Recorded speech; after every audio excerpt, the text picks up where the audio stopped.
tarde, bom dia, boa noite! Ueba! Que tal, muchachos? Sejam mais uma vez bem-vindos ao Beyond the Cave. Uma noite especial, diferente, bacana. Temos um assunto sensacional para conversar com vocês. Mas antes de apresentar nosso convidado devidamente, nós temos algumas obrigaçõezinhas, não é verdade, meu querido Caio?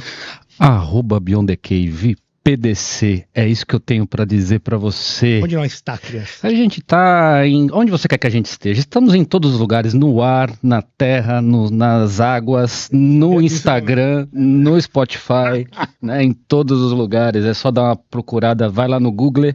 Vai lá no Google. Escreve lá. Curta, comente. Comente. Cara, compartilhe o conteúdo. Vocês sabem que a gente faz isso com muito carinho para vocês. Então é muito importante seguir a dica do nosso querido Caio César Fernandes. Mas além do @Beyond the Cave PDC, nós temos o Apoia-se. Se gostou, apoia. Se gostou, apoia. apoia.se/Beyond, BEYOND. Quanto custa essa porcaria aí, meu amigo? Cara, sim, meu, não custa quase nada, né? Custa nada, não custa nada, né? Se você considerar que você vai ganhar uma camiseta dessa top... Pô, já mostra não, a camiseta, aqui, ó, então. meu, A camiseta tecido aí. Bom. A gente sempre faz o teste do convidado aqui, dá na mão do convidado, fala pro convidado dizer se presta ou não presta. Mostra né? Então, aí, ó, várias frases, vários modelos. E assinou, pagou vintão, você ainda tá nessa, né? Estúdio novo e você ainda tá querendo, né? Manteve no vintão? Do povo, velho. É então, trazer a galera pra perto, não tem jeito. Bom. Ganha a camiseta, consegue ver ao vivo, então muito obrigado aos nossos apoiadores aí. Estamos chegando quase na marca de 100, já que estão no nosso grupo maravilhoso. Faz pergunta no chat, interage lá. Exatamente. Bom demais. Cara, tem coisa melhor? Não tem. Então faça parte do Apoia-se, apoia.se/Beyond, BYOND. Quem temos aqui hoje? Nosso querido Thiago Cortez, que é graduado em Sociologia pela Fundação Escola de Sociologia e Política de São Paulo, a FESP. Um dos primeiros membros do movimento Escola Sem Partido em São Paulo, participou de iniciativas educacionais como cursinhos livres e pré-vestibulares na região lá do Alto Tietê, que não falou ali para a Zona Norte de São Paulo. Trabalhou na LESP desde 2015 até 2020 e a partir de 2021 é chefe do gabinete da vereadora Sonaira Fernandes na Câmara Municipal de São Paulo, engajado na educação. A gente agradece, muito obrigado por ter vindo bater esse papo com a gente. Imagina, eu agradeço o convite, já acompanhava o podcast, já vi outras entrevistas de amigos, amigas que estiveram aqui. O Hélio Ferraz, por exemplo, não é tão meu amigo, gosto um pouco dele, mas acompanhei. E agradeço aí o convite de vocês. O Hélio tá aqui também, obrigado, Hélio, por ter vindo aí, meu amigo. Fenômeno, hein, cara? Fenômeno o episódio do Hélio, hein, cara? Explodiu ali, todo mundo comentando. Muito obrigado. Muito obrigado. Mestre, a gente sempre começa de uma forma direta, investigando a filosofia. Você que eu acompanho algum outro episódio deve ter visto. A gente quer saber das pessoas o que é uma vida boa. Uhum. E a gente acha que a filosofia é um instrumento para você talvez buscá-la.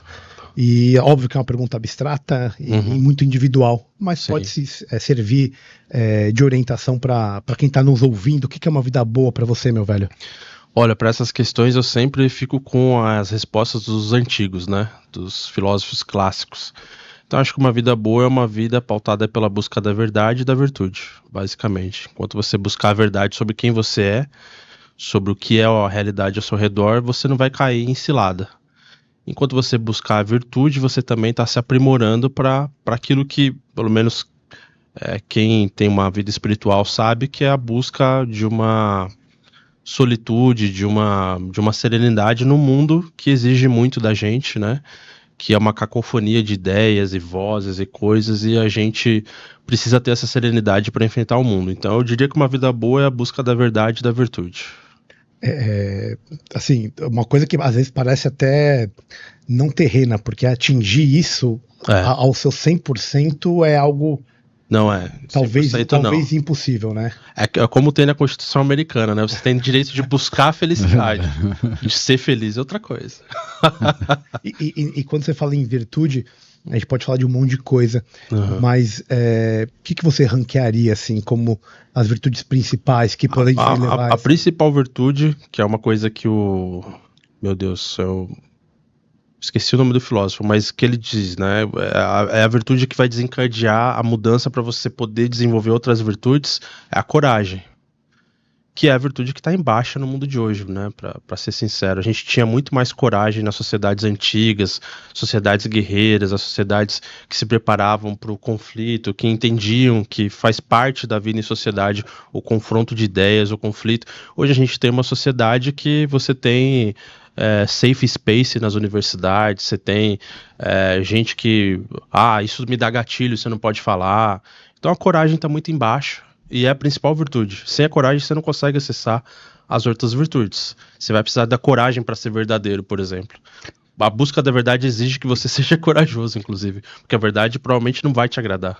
Né? Você estava falando aí, né, da virtude da coragem. Também acho que talvez seja a primeira dessas virtudes cardeais, vamos chamar assim, né? Sim, sim. E me veio à cabeça a ideia de um ideal de perfeição, né? Então, em que a coragem seja ali o lugar onde a gente quer chegar. Uhum. E você falou da realidade mais frequente, talvez, que é a falta ou, né, o desequilíbrio para menos, que é a covardia. Sim. Né? Você consegue pensar também num desequilíbrio para mais, onde a pessoa, o excesso de confiança torna a atitude temerária? Sim. E aí você enxerga isso também como uma desvirtuação, um vício. Isso que está na raiz, por exemplo, que eu percebo, né? Eu fui uma pessoa de esquerda por muito tempo na minha vida. Isso está na raiz da mentalidade revolucionária, da mentalidade utópica, que é a ideia de que nós humanos somos donos do nosso destino, da nossa realidade, e que a gente não presta contas a ninguém, e que a gente pode moldar a realidade ao nosso bem-querer. Esse tipo de otimismo que desconsidera a natureza humana, os limites da natureza humana, os limites que o nosso egoísmo impõe, que as necessidades que nós temos naturais impõem, esse tipo de otimismo destemperado é uma coisa ruim. Que é uma coisa que, inclusive, o Roger Scruton dizia muito, né? O otimismo desligado da realidade, ele se torna delírio, ele é perigoso. Ele tem aquele livro, As Vantagens do Pessimismo, que ele fala muito sobre isso, né? De quanto essa ideia de, olha, tudo é possível. Por que não? Por que não? Olha, por que não? Porque tem natureza humana, porque nós somos imperfeitos, porque nem tudo, né, como diria Immanuel Kant, da madeira torta da humanidade, nada reto jamais foi feito. Então você tem um refrão que se repete na história, que é quando os homens tentam subir o tom, essa desmedida, né, que os gregos falavam, você acaba na tragédia. A utopia costuma acabar na tragédia. Sem dúvida, a gente vê isso, é claro. A história do século XX é isso. A história do século XX é isso. Então você vê, né, pelo que eu percebi, é uma ideia, você tem que ter coragem, mas tem que ter um equilíbrio com uma certa temperança, você até usou a palavra destemperado. Uhum.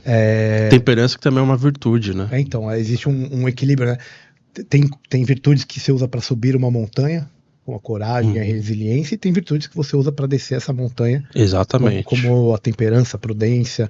Então, no final, é uma busca pelo caminho do meio, né? Bem aristotélica a tua resposta. É que eu vejo assim, na nossa época hoje, né, essa época triste que a gente está vivendo, hoje eu vejo que existe muito mais um culto da vítima social. Então, assim, olha, não consegui, sei lá, acessar a universidade, não consegui progredir na vida, não consegui fazer nada que pudesse agregar para minha vida porque eu nasci numa periferia de uma família humilde e tal.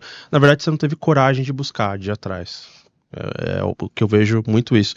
Tem algumas pessoas que eu me guio assim nessa visão de mundo. Uma delas é o que está aqui, inclusive, um dos livros aqui de hoje, que é o Theodore Dalrymple, que é um psiquiatra inglês fabuloso, que tem muitos livros traduzidos no Brasil, e que é um cara que ele faz uma conexão muito interessante, que ele mostra que muitas vezes a miséria material é causada antes pela miséria moral, pela incapacidade do sujeito de tomar decisões ele mesmo na primeira pessoa do singular e falar, eu assumo o risco. E não narcísicas, né? Exatamente. No sentido de, né, você considerar o que está para além de você e para além dos seus interesses próprios, né, e tentar construir isso numa atuação política com P maiúsculo ou comunitária, né? E você tem esse fenômeno que é a anulação da responsabilidade, da sua própria responsabilidade individual.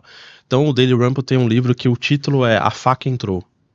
Eu não sei se vocês já leram, mas é fantástico. É um paciente, ele tirou isso da frase de um paciente. O paciente que esfaqueia a mulher dele. E quando ele vai se justificar numa audiência com um psiquiatra e tal, ele diz, não, olha, doutor, foi uma briga, foi um excesso da minha parte, a gente estava discutindo a relação e de repente quando eu vi a faca entrou. Peraí, não teve agente nessa ação? A faca agiu sozinha? Então ele pega isso para mostrar a mentalidade de hoje em dia, né, das pessoas que anulam sua própria responsabilidade. É sempre culpa de um momento, do sistema econômico, do governo, dos outros, nunca é sua culpa. O quanto isso não é produto de uma ideia de welfare state? Nossa, tá com certeza. Sendo desenvolvida. Sem dúvida. Se você, na obra do Daley Rampel e também na obra do... Eu esqueci um outro autor inglês que fala, o Hayek fala também sobre isso, né? O caminho da servidão, você começa gradualmente falando assim, não, é só um pouquinho de welfare state, só um pinguinho aqui, ó, só para, né, o estado de assistência social, é só um pouquinho, não vai comprometer, e daqui a pouco tá todo mundo comprometido com isso. Você tá, assim, totalmente, e vira uma cultura mesmo. É uma cultura isso, de vitimismo. Eu tenho uma imagem clássica na minha cabeça quando eu penso em welfare state, por incrível que pareça, não tá nos livros, é um filme. É um filme do Clint Eastwood, que chama Menina de Ouro. Uhum. É uma boxeadora, né? Um dos melhores filmes dos últimos tempos, né? Vamos combinar que o Clint é demais. E tem aquela cena que a família chega, ela já tá... é a história de uma boxeadora que tá tentando se afirmar, fazer o caminho dela, tal. Ela trabalha como garçonete e tenta ser uma boxeadora. E a família fala, meu, que isso, o que você tá fazendo, tal. A mãe é sustentada por programa assistencial, os irmãos, todo mundo já tá viciado nisso. E aí, de repente, acontece uma situação na história, não vou contar para as pessoas assistirem, e ela vai parar no hospital e tudo mais, e a família dela aparece no hospital para visitá-la, para dizer, entre outras coisas, que olha, você tem que buscar o benefício do governo, porque nós somos, como sua família, vamos administrar para você e tal. E o Clint, ele é um personagem na história, ele fica estarrecido, assim, de pensar que, olha, eles passaram a vida inteira, enquanto a menina estava boa, trabalhando e tal, falando que ela não devia correr atrás, e quando ela de fato, assim, tem uma situação na vida dela que torna ela, de certa maneira, dependente de alguém, eles querem usar isso para acessar mais benefícios do governo. Então é absurdo, assim, é uma coisa impressionante. E uma grande parte do filme do Clint Eastwood, inclusive do cinema do Clint Eastwood, é esse confronto do indivíduo com as instituições, né? O indivíduo querendo trilhar seu próprio caminho e as instituições querendo moldar esse indivíduo. Então o welfare state com certeza tem uma contribuição enorme nisso, né? É uma diluição da responsabilidade individual, né? Parece que existe Eu não acho que é diluição, Caio. Eu acho que é controle, é tomada de responsabilidade. Não, mas eu digo do ponto de vista do indivíduo, né? Porque existe uma ação, em detrimento de quê? Né? Eu acho que é em detrimento de uma agenda de controle coletivista, né? Então, implicitamente, você, dá trabalho tomar esta atitude, é mais confortável num ambiente corporativo você falar todes, e responder ao e-mail e não xingar o seu coleguinha que te escreveu né, com essa semelhança para que você vai confrontar no radar. E tem essa questão da agenda coletivista também, que a gente tem na obra do Ayn Rand, por exemplo, né, que você tem o cara que quando ele é empreendedor, ele é ousado, ele é corajoso, ele tá tentando se afirmar, aparece o Estado no meio do caminho e fala, amigão, nós temos aqui nossas regras, você não pode ser o dono do pedaço, você tem que dividir com a gente. Então, com certeza existe uma agenda coletivista, e do ponto de vista psicológico, por exemplo, eu lembro de um artigo da Folha de muitos anos atrás, que o cara escreveu assim, houve um protesto em Londres de jovens que estavam protestando pela impossibilidade de comprar um iPhone. E aí o colunista fala, né, que olha, o iPhone em breve vai ter que ser um direito, sim. Geração do sem iPhone. Porque foi ele que produziu, né? Então, assim, é absurdo, delirante. Mas pro cara que não quer se esforçar, que não quer enfrentar, né, o destino, digamos assim, é reconfortante. É confortável você dizer assim, cara, a culpa não é minha, o governo tem que resolver isso aí. E você ganha um espírito de corpo de um monte de cara que nem você também, que também tá atrás de alguma vantagem, privilégio, melhor dizendo. É louco isso, mas a gente vive, a nossa Constituição, ela é welfare state total. Então, total. A gente vive nisso. E inclusive, Regis, o apelido da nossa Constituição, né, de 88, é a Constituição Cidadã. Na verdade, é uma Constituição estatal. Todo o poder é o Estado ali.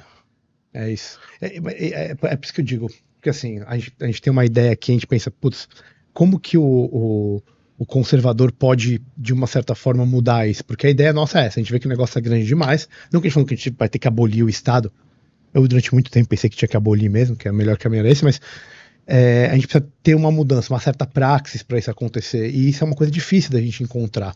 Você está no gabinete da vereadora, e eu acho que, sim, através da descentralização, para mim o cargo mais importante legislativo é o vereador. Ele não é o deputado federal, porque ele é o cara que está em contato com a pessoa do dia a dia, ele está com a base. Então, se a gente for pensar de uma forma descentralizada, é um agente político extremamente importante. Sim, sem dúvida. E você está lá no gabinete. Só para completar, no gabinete da Sonaira Fernandes, vereadora aqui de São Paulo, que tá, acho que essa semana todo mundo viu aí os vídeos dela, enfrentando sozinha a turma do PSOL. Tem feito um trabalho incrível, né? E assim, o que eu percebo, Regis? Muitas vezes os conservadores, né, eu me coloco entre eles, nós temos um olhar muito focado na eleição presidencial. Então, tudo é eleição presidencial. E é aquilo que o Olavo de Carvalho dizia, a eleição presidencial é só a cereja que você coloca depois que o bolo tá pronto. E a gente fica querendo toda hora colocar a cereja e o bolo não tá pronto. Que é o trabalho de base nos municípios, é você ter vereador, é você ter associação, é você ter uma entidade na sua cidade que trabalha a questão cultural, educacional, etc. Isso é o bolo. Aí lá na frente, como resultado disso, você tem a cereja do bolo, que é você conseguir eleger um presidente, que é o que a esquerda faz. A esquerda começa assim, nesse trabalho de base. Então eles ocupam as escolas, ocupam os bairros, ocupam as igrejas, e de repente a mentalidade deles já é hegemônica. E aí eles conseguem eleger quem eles quiserem. Então existe esse erro por parte dos conservadores, só complementando, que é você achar que a eleição presidencial vai resolver tudo. Não vai. Justo. Eu não penso de uma forma descentralizada. Até porque a figura pública mais prevalente no Brasil é semelhante a um caudilho, né? Então a maioria das pessoas, quando pensa num presidente, pensa que o cara vai sentar lá e fazer um monte de decreto e resolver tudo o que está errado. Tudo, né?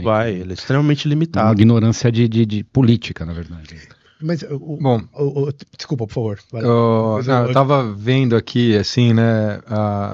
Você traçar aí uma linha histórica aí de tudo que o pensamento vem, pensamento conservador, citando várias referências e tudo mais, e eu acho que assim, a gente não tinha esse tipo de pensamento representado nas câmaras legislativas. Sim, então eu acho que é um processo que vem se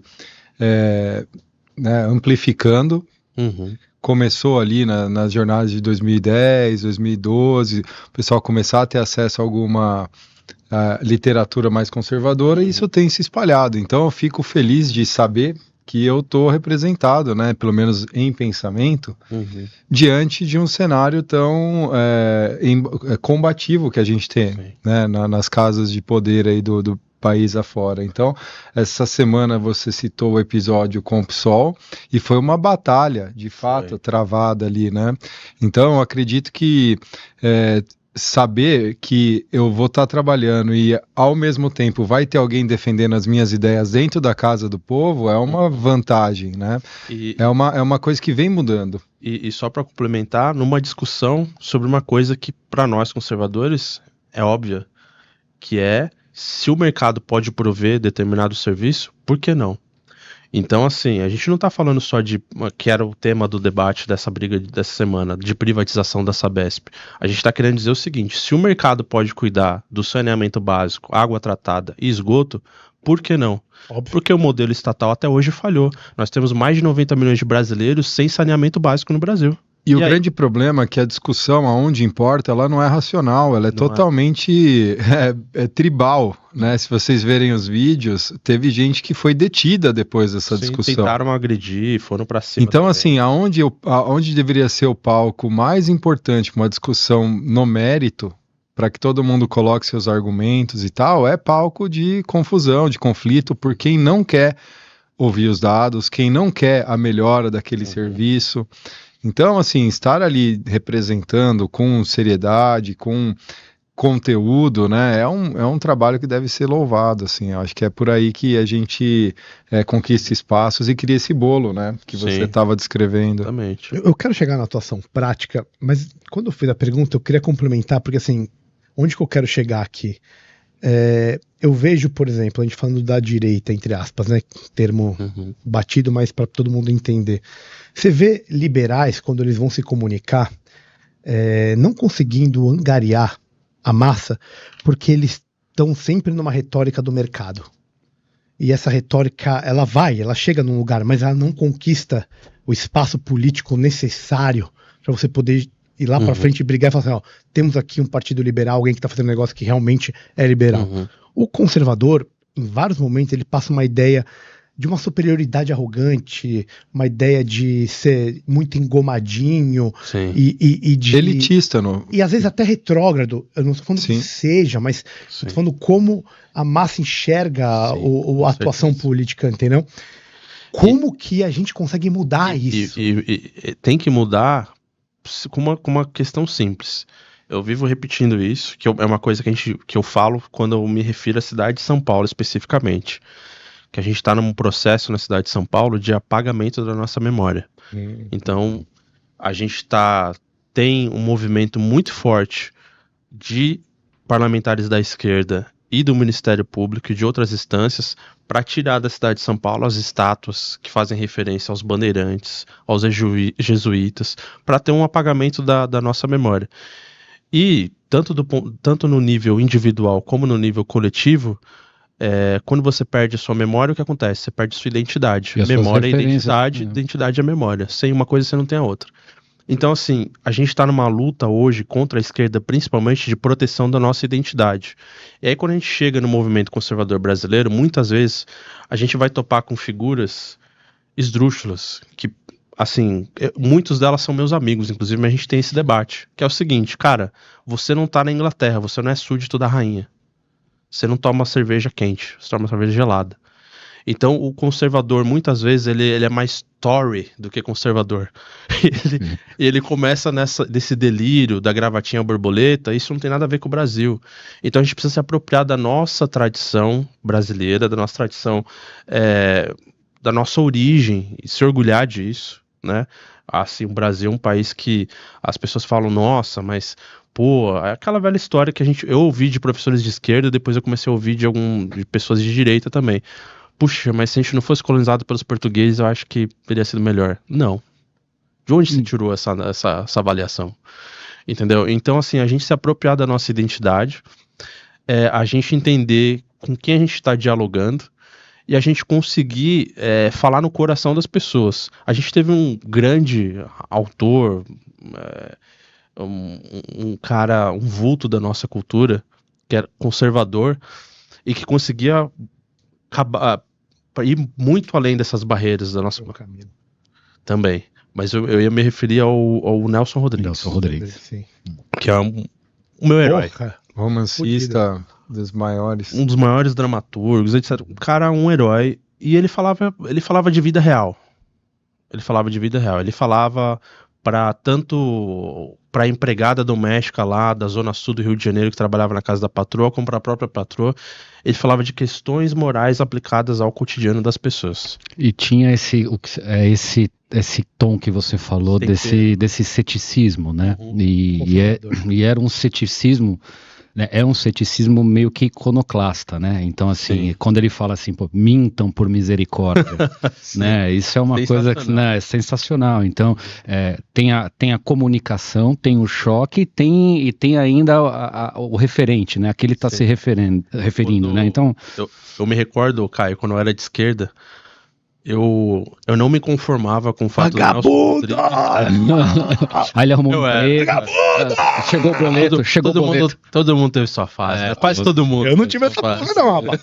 Que não chegou perto, não. Mas assim, eu lembro que eu ficava inconformado. Pô, Nelson Rodrigues, reacionário desse jeito, tal, não sei o quê. E depois você vai perceber que ele tinha um amor, né, pela liberdade individual, que ele não podia ser um cara de esquerda associado com ideologias totalitárias e tal, né? Tem aquela frase dele que ele fala: a liberdade para mim é mais importante que o pão. E é isso que a gente está vivendo nos dias de hoje, e a gente precisa fazer essa afirmação da liberdade, e tem um preço a ser pago. Ele tem uma crônica lá dos anos 60, que chama inclusive o ex-covarde, que é o meu tip name lá no Instagram. Eu sou o ex-covarde. Que ele fala: olha, eu sou um ex-covarde porque antes eu tinha medo. Eu tinha medo das audiências, das plateias, eu tinha medo na sala de aula, eu tinha medo na redação dos jornais. Hoje os reitores têm medo dos alunos, hoje os pais têm medo dos filhos, e eu tenho vontade de ir pro centro do Rio de Janeiro hoje às 5 horas da tarde, subir no banquinho e falar: eu sou um ex-covarde, eu não tenho medo de vocês. Genial. É genial. Poxa, cara, isso é muito forte, e tem tudo a ver com a época que a gente está vivendo, e é um cara que ele soube dialogar com a identidade brasileira, soube entender o que a gente está enfrentando. Já na época dele havia o que ele chamava de esquerda festiva, sim, que é a esquerda que defende o assassino, o tirano, o ditador, mas como se fosse a coisa mais bonita do mundo, né? Então ele falava de alguns tipos como a socialite de nariz de cadáver, que defendia, que amava o Che Guevara. Então, assim, ele A gente só atualizou essas versões, né? Hoje, né? Mas a gente tem. Hoje ela mora na Vila Madalena. Isso, exatamente. É isso que mudou. Cara, eu queria pescar uma parte que a gente tá falando. Eu não sei se eu tô falando demais. Não, imagina, tá sensacional. E você falou da formação histórica do conservadorismo brasileiro, que vai nos remeter ao século XIX, obviamente, desde a formação do Partido Conservador e do Partido Liberal, 1834, se eu não me engano. E a gente vê que a gente não conseguiu, na verdade, não sei se a gente não conseguiu ou não nos deixaram esse conservadorismo progredir enquanto histórico, porque na minha opinião, no golpe da República, as coisas mudaram, a gente tornou uma oligarquia, apagou o que a gente tinha de memória atrás. A consequência está até hoje disso. A consequência está até hoje disso. E agora a gente vê... E o golpe militar de 68 também ajudou a enterrar o pouco que tinha desenvolvido, né? Então, essa é uma crítica que é bastante feita, né? Que como a esquerda era perseguida no período militar, os caras aliviaram do lado da formação de opinião pública e ocupar de redação de jornal. Assim. Mas você tem um ressurgimento do conservadorismo agora, de um outro molde. Como que se compara esses conservadorismos que a gente tem, pensando lá atrás e pensando em agora? E se você acha que seria interessante a gente pensar no molde anterior do que a gente tem hoje? Olha, eu acho que o conservadorismo de hoje, ele é mais, não posso dizer, autoconsciente. Ele é consciente do que ele está enfrentando, ele é consciente das limitações estruturais que ele tem, pelo menos eu vejo assim hoje, e ele percebe melhor as armadilhas da história. Então, vou dar um exemplo. 1964, regime militar. Bom, você estava lá, basicamente impedindo a ameaça comunista, a tentativa comunista de transformar o Brasil numa grande fazenda da União Soviética. É isso que ia acontecer com a gente. Beleza. Mas, a partir dali, os militares, por serem... O que é um militar no Brasil, né? Isso é uma coisa, só eu vou colocar esse adendo aqui. O militar no Brasil, o comandante militar no Brasil, o cara da alta cúpula militar no Brasil, ao contrário de outros países, ele é um cara que, basicamente, nunca esteve em guerra. Ele não sabe, na grande maioria dos casos, o que é zona de conflito. Então, ele é no que ele é bom? Ele é um excelente burocrata. Ou tecnocrata, enfim. Ele é um excelente burocrata. Ele Positivismo na veia. Total. Então, assim, ele conhece a máquina pública de ponta a ponta, ele sabe como funciona. E o que ele quer na maioria das vezes? Ficar na dele, em paz, e ele quer subir na carreira, carreirista. Quando você tem o regime militar, você vê esse foco dos militares no poder, então, esse foco na questão de infraestrutura. Vamos construir estrada, vamos fazer usina hidrelétrica, vamos arrumar ali a zona de fronteira, a Amazônia, tal, não sei o quê. E a parte educacional, cultural, não tiveram interesse em cuidar disso. Então, assim, caímos numa armadilha. Hoje, eu acho que o conservadorismo é mais consciente disso, da necessidade que você tem de cuidar para que o seu filho não seja doutrinado, para que você não caia na armadilha de, por exemplo, achar que eu vou colocar o meu filho, por exemplo, num colégio particular que eu pago uma mensalidade de R$3.000 e ele vai sair de lá... Não, ele pode sair de lá um militante do PSOL. Né? Você sabe que essa é uma crítica que talvez a gente veja na geração dos nossos pais. Eu lembro de amigos dos meus pais falando, eu tô colocando meu filho na escola e tá lá e eu tô pagando uma escola cara porque ele vai ser formado lá, ele vai ser educado lá e tal. E isso se provou uma puta de uma mazela, e uma geração depois, quando nós somos os pais, né, todo mundo tem consciência de que não dá para fazer mais. Se deu um dia, hoje não tem a menor condição de você delegar a educação para uma escola. E mais do que isso, né, assim, eu não sou tão radical quanto muitas pessoas, eu não sou tão liberal ou libertário, mas eu acredito que hoje, se alguém fosse me perguntar, olha, como é que a gente resolve a educação no Brasil? Eu diria uma coisa, tem que fechar o Ministério da Educação. Acaba com o currículo único. Que pariu, obrigado, também acho. Uma ação, acaba com o currículo. O professor Thomas Juliano falou isso aqui também. Grande Thomas Juliano, gosto bastante do trabalho dele, então, concordo plenamente. Conta pra gente um pouco mais, né, a respeito do Escola Sem Partido, porque, veja, eu acredito que o poder da cátedra, né, ele é abusado. Reiteradamente, né, você vê um professor que utiliza o microfone ali, o púlpito, o poder da palavra, e usa isso para impor um pensamento, uma visão de mundo. Isso acontece bastante. Sim. Eu lembro que quando eu fiquei sabendo do projeto do Escola Sem Partido, para mim foi um alento, né? Foi uma questão que me trouxe ali um conforto inicialmente. Mas aí, com um pouco de reflexão, surgiu o questionamento de como seria um grupo que tivesse buscando uma isenção de discurso dentro do ambiente escolar. Isso não seria intervenção estatal demais? Como que funciona essa dinâmica? E o equilíbrio, né, na escola das opiniões, né? Tudo bem que a universidade talvez seja o palco máximo e ideal para você ter essa liberdade de opiniões, mas você ter uma opinião na escola, né? Isso talvez, nessas discussões, pelo menos de mais superficiais do tema escola ser partido, ficava aí, né, ficava polarizado. Sim. Né? Sim. Então... assim, hoje eu vejo como algo impossível você ter essa isenção de opinião dentro da sala de aula. É impossível. Não tem como você exigir isso do educador, nem do estudante, nem de ninguém. Até bula de remédio tem opinião. Então, é impossível. Eu faço essa reflexão hoje, anos depois de ter militado pela Escola Sem Partido e tudo mais, eu vejo que o que a gente deixou de discutir, que é de mais importante para mim, que o Thomas Juliano fala bastante, outras pessoas falam bastante, é o problema da centralização de poder do Estado na educação. Porque antes do Getúlio Vargas, quem fez essa grande reforma da educação, quem criou o Ministério da Educação, quem trilhou esse caminho para a gente chegar numa coisa chamada Base Nacional Comum Curricular, BNCC, foi o senhor Getúlio Vargas. Que a esquerda não gosta quando a gente lembra isso, mas Getúlio Vargas era fascista, né?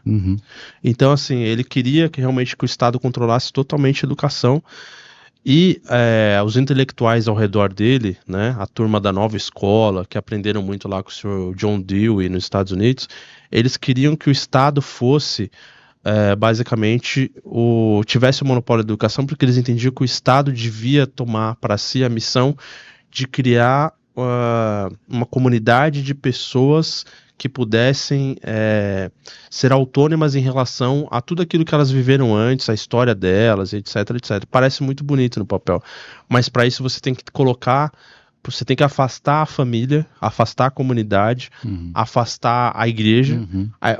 Antes do Getúlio, antes de toda essa centralização, esse processo de centralização da educação nas mãos do Estado, a Igreja Católica era a grande instituição educadora do Brasil. Sempre foi, né? E deixa eu dizer uma coisa, tá? Funcionava. Então, assim, o grande problema hoje que a gente precisava resolver é o seguinte: você devolver para o Estado, para os estados, devolver para as cidades, para as comunidades, o poder de cada um criar o seu próprio currículo escolar. E depois, se o Estado, com E maiúsculo, quiser, ele faz uma provinha lá para oferir que o cara tá ok para seguir adiante. Mas você tinha que ter um trabalho descentralizado. O que tem em comum Por que o currículo escolar do menino que mora aqui na cidade de São Paulo, uma zona urbana, questões aí de mercado de trabalho completamente diferente do menino que está lá no interior do Mato Grosso, muitas vezes envolvido numa atividade... Guia turístico lá, de alguma coisa que é um outro tipo de serviço. Por que o currículo escolar dele tem que ser igual ao meu currículo escolar? A gente não tem nada, a nossa realidade é muito diferente. O Brasil é um país continental. Não, mas é um bando de burocratas, uma vanguarda iluminada de educação em Brasília que decidem que o meu currículo escolar tem que ser igualzinho o currículo escolar do cara que está lá no interior de Goiás. É uma sanha burocrática, né? Totalmente. De controlar. De controle, porque, por exemplo, as pessoas falam, isso foi uma falha também nossa quando nós estivemos no governo federal, que a gente falou assim, olha, agora nós estamos aqui, acabou esse negócio de ter temas de esquerda no Enem, Não, a gente devia ter pensado no seguinte, vamos acabar com o Enem. Porque o Enem, no fim das contas, ele serve como um mecanismo de filtro ideológico para você auferir que realmente os alunos estão sendo doutrinados certinho. A gente não teve coragem de acabar com o Enem, não tivemos coragem de mexer estruturalmente no MEC.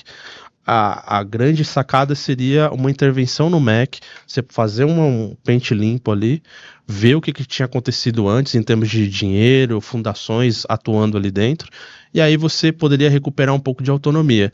Mas hoje eu já vejo que enquanto o MEC continuar existindo, não tem como. A gente precisa ter esse trabalho de cuidar dentro da casa da educação do filho.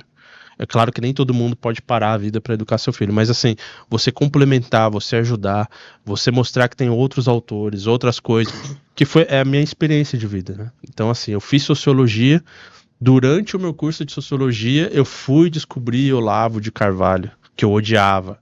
Fui descobrir... Né, Como que você saiu de sociólogo, esquerdista, conservador...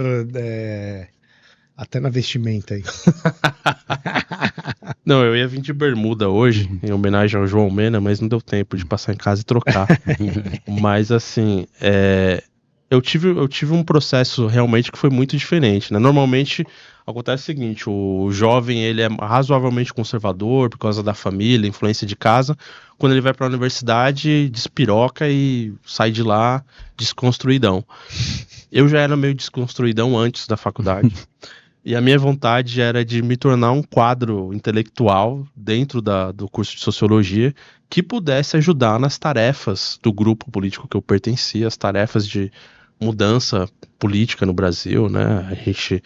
Aquele romantismo de vamos mudar as coisas e ocupando espaço. Temos uma receita de bolo aqui de um mundo perfeito. Quando você cursou? O que é? 2008. Não, 2006 e 2008, nem me lembro muito bem esse período. E eu comecei o curso de Sociologia, Regis, eu era um cara de esquerda convicto. O que aconteceu? No decorrer do curso, eu tinha acho que uns 40 colegas na sala de aula, 40 colegas e 500 seitas de esquerda representadas lá dentro. Então era assim, todo mundo tinha sua verdade revelada do seu grupo, e queria impor um contra o outro, então tinha o pessoal mais PSTU, tinha o pessoal do PT, tinha o meu grupo que era mais anarco-sindicalista, puxado para o socialismo libertário, meio bacuninho. Meio PCO da vida. E com a galera do PCO e tal, então era uma confusão, e todo mundo agia assim, não, eu tenho a verdade revelada, se for pro mundo ser perfeito, tem que ser do meu jeito. E eu comecei a perceber, assim, alguns traços, né, de delírio, de narcisismo. No fundo, o cara que diz que quer mudar o mundo, ele é extremamente narcisista. Sim. Como assim, meu irmão? Você sabe como mudar o mundo? Você sabe como criar o mundo perfeito? É um baita narcisista. E eu comecei a ver esses traços até que teve uma situação, né, na universidade que foi assim, a gente disputou o centro acadêmico da minha universidade. Tivemos uma eleição contra a turma do PT e do PCdoB, que eu entendo que houve algo de muito errado nessa eleição. A gente tinha a maioria da universidade com a gente. Me senti lesado nessa eleição, tá? Eu tô falando... Pediu recontagem dos votos? Pedimos. Eu tô falando aqui, pensando nos que os meus advogados me aconselhariam a falar. Tá? Mas pedi um replay, pedi o VAR. Pediu o VAR. O teu VAR demorou 10 minutos. E as pessoas do meu grupo começaram a falar, olha, vamos fazer o seguinte, vamos esquecer essa história que tá causando muito barulho aqui, vamos seguir adiante porque, olha só, no fim todo mundo aqui é de esquerda. E se aconteceu alguma coisa, não, deixa pra lá. A gente vai fazer parte lá do centro acadêmico de qualquer jeito. Então, assim, pelo bem do grupo, esquece que houve qualquer problema. É o grupo em detrimento do indivíduo. Aquilo me marcou muito. Tipo assim, não importa que tenha sido algo errado, não importa que a verdade tenha sido que você merece saber o que aconteceu. Em nome do bem coletivo, que se dane você. Em nome do bem coletivo, que se dane a verdade. E eu não consegui. Eu não consegui, rompi. Aí te deu play. Deu start. Aí eu comecei a pensar, cara, não é possível. Aí pegou o velho pelo caminho.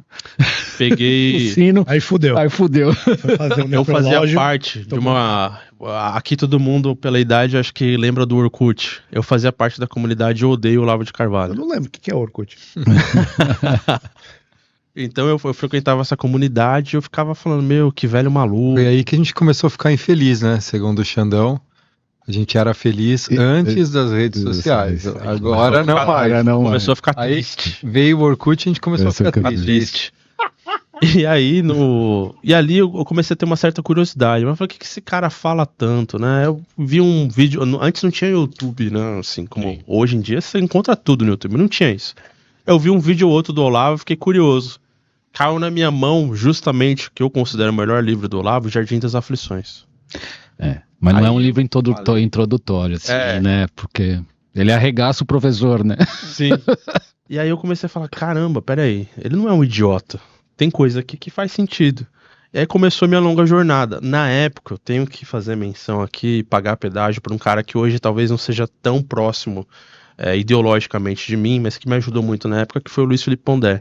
Eu li as colunas dele no Jornal da Folha, li o que ele falava de como a esquerda quer transformar o mundo num presépio, e todo mundo bonitinho, falando a mesma língua. Era a época da esquerda caviar, né? Ele usava esse termo na época, né? Que todo mundo fica no jantar inteligente, né? Falando assim, olha, os inteligentinhos, nossa, aquela crise de fome na África, que coisa terrível. As baleias da Zâmbia.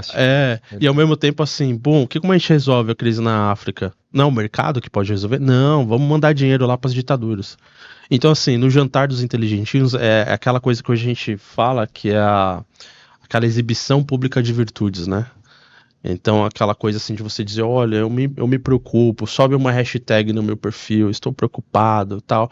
Eu comecei a ler esse tipo de literatura, até que a virada veio mesmo quando eu tive acesso aos textos do Nelson Rodrigues, né, dos anos 60, 70, aquelas coletâneas de crônicas dele, dos jornais da época, que ele falava da esquerda festiva, da juventude que aplaudia Che Guevara e outros, e ficava falando, é proibido proibir, dessa hipocrisia. Eu falei, nossa, eu tô vivendo isso.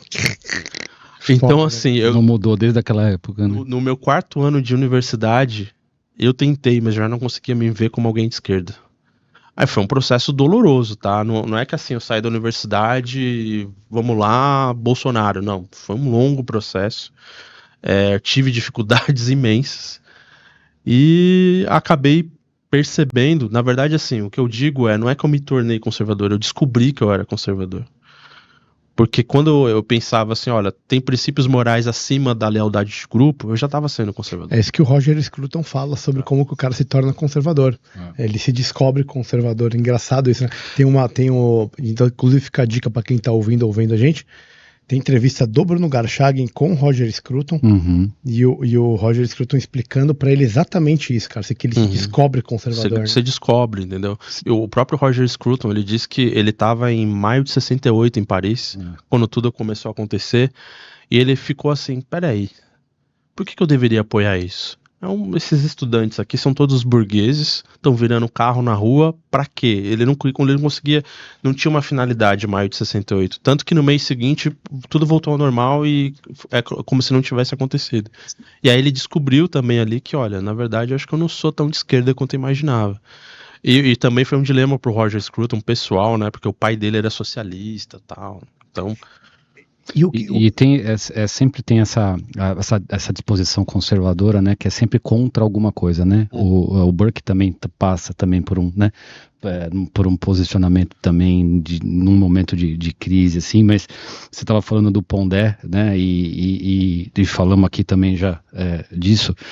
Ele, tem um livro que ele indicava na época, do João Pereira Coutinho, né, que falava por que virei à direita, né, então, que era exatamente isso, você vai percebendo esses princípios e você vai, né, mudando. Acho que até o Pondé que faz o prefácio desse livro também. O Pondé, o Pereira Coutinho e o Denis Rothschild. É isso aí. Os três. E uma coisa que eu percebo que é uma marca do conservadorismo, qualquer tipo de conservadorismo, que quando você fala assim, o que define o conservadorismo? Para mim, é o ceticismo diante dos grandes planos, grandes utopias.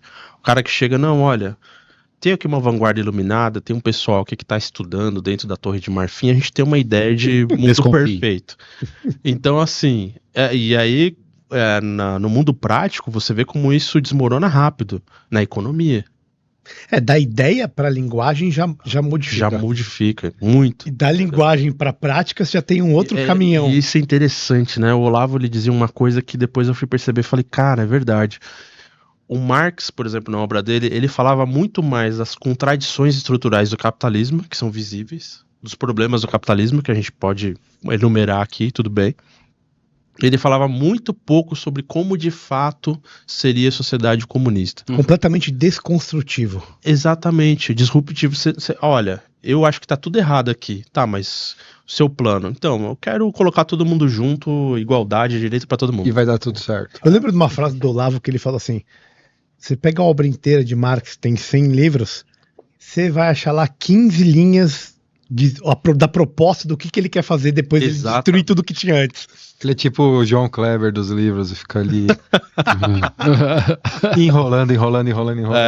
Não entrega nada. Sociedade comunista, espera um pouquinho, no próximo intervalo.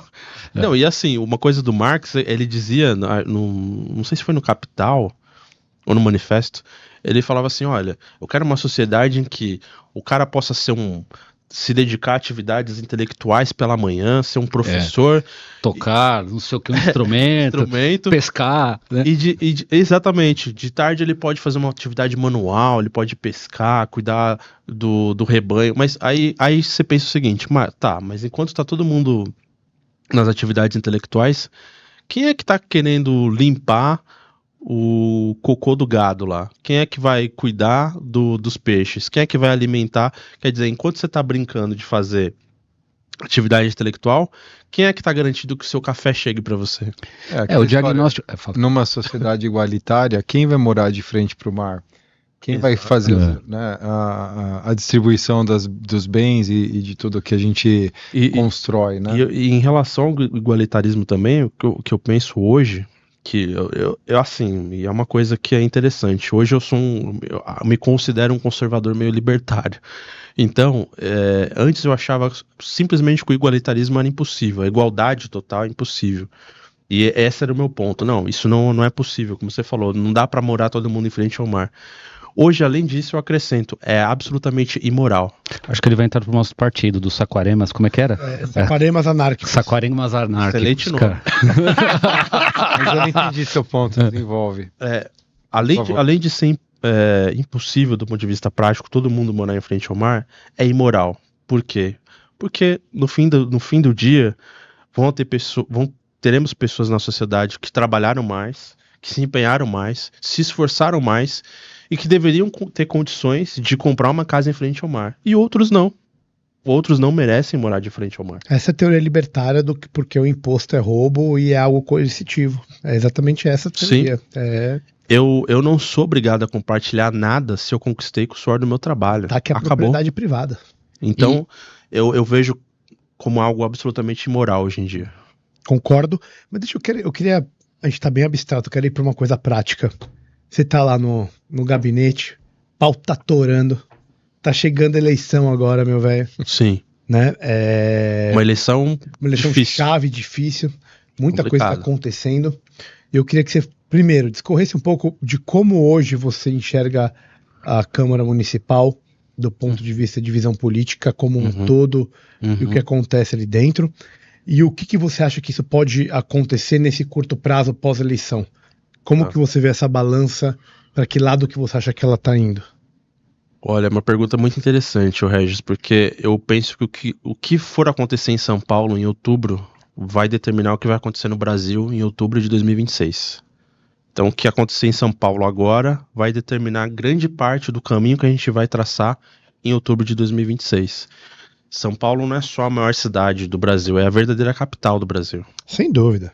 É aqui que tudo acontece, é aqui que a gente toma decisões. São Paulo tem uma tradição muito bonita de defesa da liberdade, dos direitos, da Constituição. Mas o mais importante de São Paulo é que tem Jundiaí próximo. É um satélite de Jundiaí. Começou, cara. Eu gosto muito de Jundiaí. E assim... depois do ABC, né? Arujá também. Arujá, ABC. E a satélite de São Paulo. E assim, o Regis... Você falou sobre a Câmara Municipal. Hoje eu tenho... que vai surpreender muita gente, talvez... Eu tenho uma visão mais positiva sobre o Legislativo Municipal, no sentido de que os representantes de direita que estão lá, eles não estão mais com medo de falar, eu sou de direita, eu defendo a pauta, eu sim, você é a favor da meritocracia? Sou sim. Você quer privatizar? Quero. Então estão perdendo esse medo que antes tinha. Muita gente passou pela Câmara sendo de direita, mas no armário. Então, nessa legislatura, você começa a ver uma direita mais aguerrida, uma direita que afirma, não, eu quero mesmo defender o mercado, eu tô aqui para isso, que se dane. Mas e as cotas? Não quero saber de cota. Entendeu? E a gente tem, né, situações emblemáticas, por exemplo, que eu testemunhei com os meus olhos ao longo dos últimos anos, de ter um líder, um parlamentar, de um partido de esquerda, chegando na vereadora para a qual trabalha, a Sonaire, um cara branco, tá? De classe média alta, um cara que provavelmente trabalhou alguns anos da vida dele na iniciativa privada, o resto tudo carreira política, chegar nela, você como uma mulher negra não pode defender isso. Você como uma mulher negra não pode se posicionar dessa maneira. Você está esquecendo da história, não sei o que. Cometendo racismo, deliberadamente. Exatamente. Então, tá ficando muito claro ali dentro que a esquerda, ela age como se fosse dona, proprietária dos negros, das mulheres, das virtudes, das minorias, das virtudes, e tá havendo uma rebelião de pessoas que dizem que não, olha, eu sou mulher, eu sou negra, e eu não tenho nada a ver com a sua agenda. Essa sua agenda aí é coisa sua. Eu não devo nada pro feminismo, eu não devo nada pro movimento negro. Eu consegui por meu trabalho, pelo mérito, eu cheguei aqui por isso. Pelas ideias. Pelas ideias, e assim, fica aí com a sua agenda que eu não quero pra mim. E a esquerda não está conseguindo lidar com isso, principalmente a esquerda pissolista na Câmara de São Paulo não está conseguindo lidar com isso, tá ficando chiliquenta, tá indo pro confronto físico, não consegue lidar com esse tipo de oposição. O identitarismo não se sustenta, né? Não. Até a página 2 ali, a hora que você começa a confrontar todas as incongruências do discurso, né? Agora, sobra a gritaria mesmo. Só para completar na pergunta do Regis e entra nessa questão do identitarismo, hoje a gente tem uma mudança geracional dentro da esquerda, tá? Então você tinha o PT clássico, aquele PTzão dos sindicatos, tal. Uhum. Aquilo tá ficando no passado. O que Rachador, desviador de dinheiro. Exatamente. Não, isso ainda acho que é isso aí, né? Tá no modus operandi. Exatamente. Vagabundo histérico. Histérico, pauta identitária. Sim. Porque a agenda isso, a agenda aquilo outro, criança trans. Então tem uma mudança geracional aí. Infelizmente, né, assim, como conservador, a gente tem um compromisso com a realidade. Eu amo São Paulo, a cidade que me deu tudo. Só que eu vivo aqui, eu vejo os dados, eu vejo as coisas acontecendo, eu sei que São Paulo, infelizmente, caminha para ser uma cidade progressista nesse caminho dessa pauta identitária. Infelizmente, Regis, a gente sofre um risco muito grande, não só de eleger um prefeito do PSOL, mas a bancada do PSOL na Câmara aumentar muito. Porque a gente tem a faixa etária, né, da população da cidade de São Paulo cada vez mais jovem, é uma molecada que está sendo doutrinada, especialmente nos colégios particulares. Uhum. Né? Você coloca o seu filho num colégio de elite, você acha que ele está sendo formado para viver em sociedade, para enfrentar? Não. Ele tá sendo formado para achar que o pai dele, é um vilão que oprime e explora as pessoas. Então a gente tem do oprimido. Ele tem um sentimento difuso de amor pela empregada e nunca pisou numa quebrada, né? E aí ele confunde o amor que ele sente, né, pela pessoa que cuida dele ali, o que viu ele crescer, como uma pauta de política de minorias, né? Exatamente. É tipo isso. Eu te dou um exemplo muito prático, concreto da minha vida pessoal, né? A minha família mora em Arujá, hoje a gente mora em Arujá, mas nós somos de Guaianazes, na Zona Leste, extrema Zona Leste de São Paulo. Guaianazes é o último bairro de São Paulo, depois começa a Ferraz de Vasconcelos e tal. E assim, se você for em Guaianazes amanhã e falar sobre a pauta da ideologia de gênero, criança trans, você vai apanhar, cara. Ninguém em Guaianazes quer ouvir essa baboseira. Ninguém quer saber dessa conversa fiada. Ah, porque as drogas e tal. Meu, fala pra dona de casa que mora em Guaianazes que o filho dela provavelmente pode ter passado por uma clínica de reabilitação, foi pra igreja, se reergueu. Fala pra ela que o bom é essa pauta aí prioritária. Eu não tô nem dizendo que a gente não deve pensar no assunto, mas fala que é prioridade pro país discutir isso aí. Sim. Claro que não. Então, a esquerda, ela tá distante da realidade das periferias, distante da realidade do homem real de carne e osso, mas ela tá angariando pessoas de uma elite urbana... Formadora de opinião, que tá indo para as redações de jornais, que é jornalista, que é agente cultural, que é professor, e é nisso que eles estão... ainda se mantém. Escola de Frankfurt, né? Então, né? É machismo puro, raiz, trazido à tona. Já que você falou disso, eu queria emendar uma pergunta, né?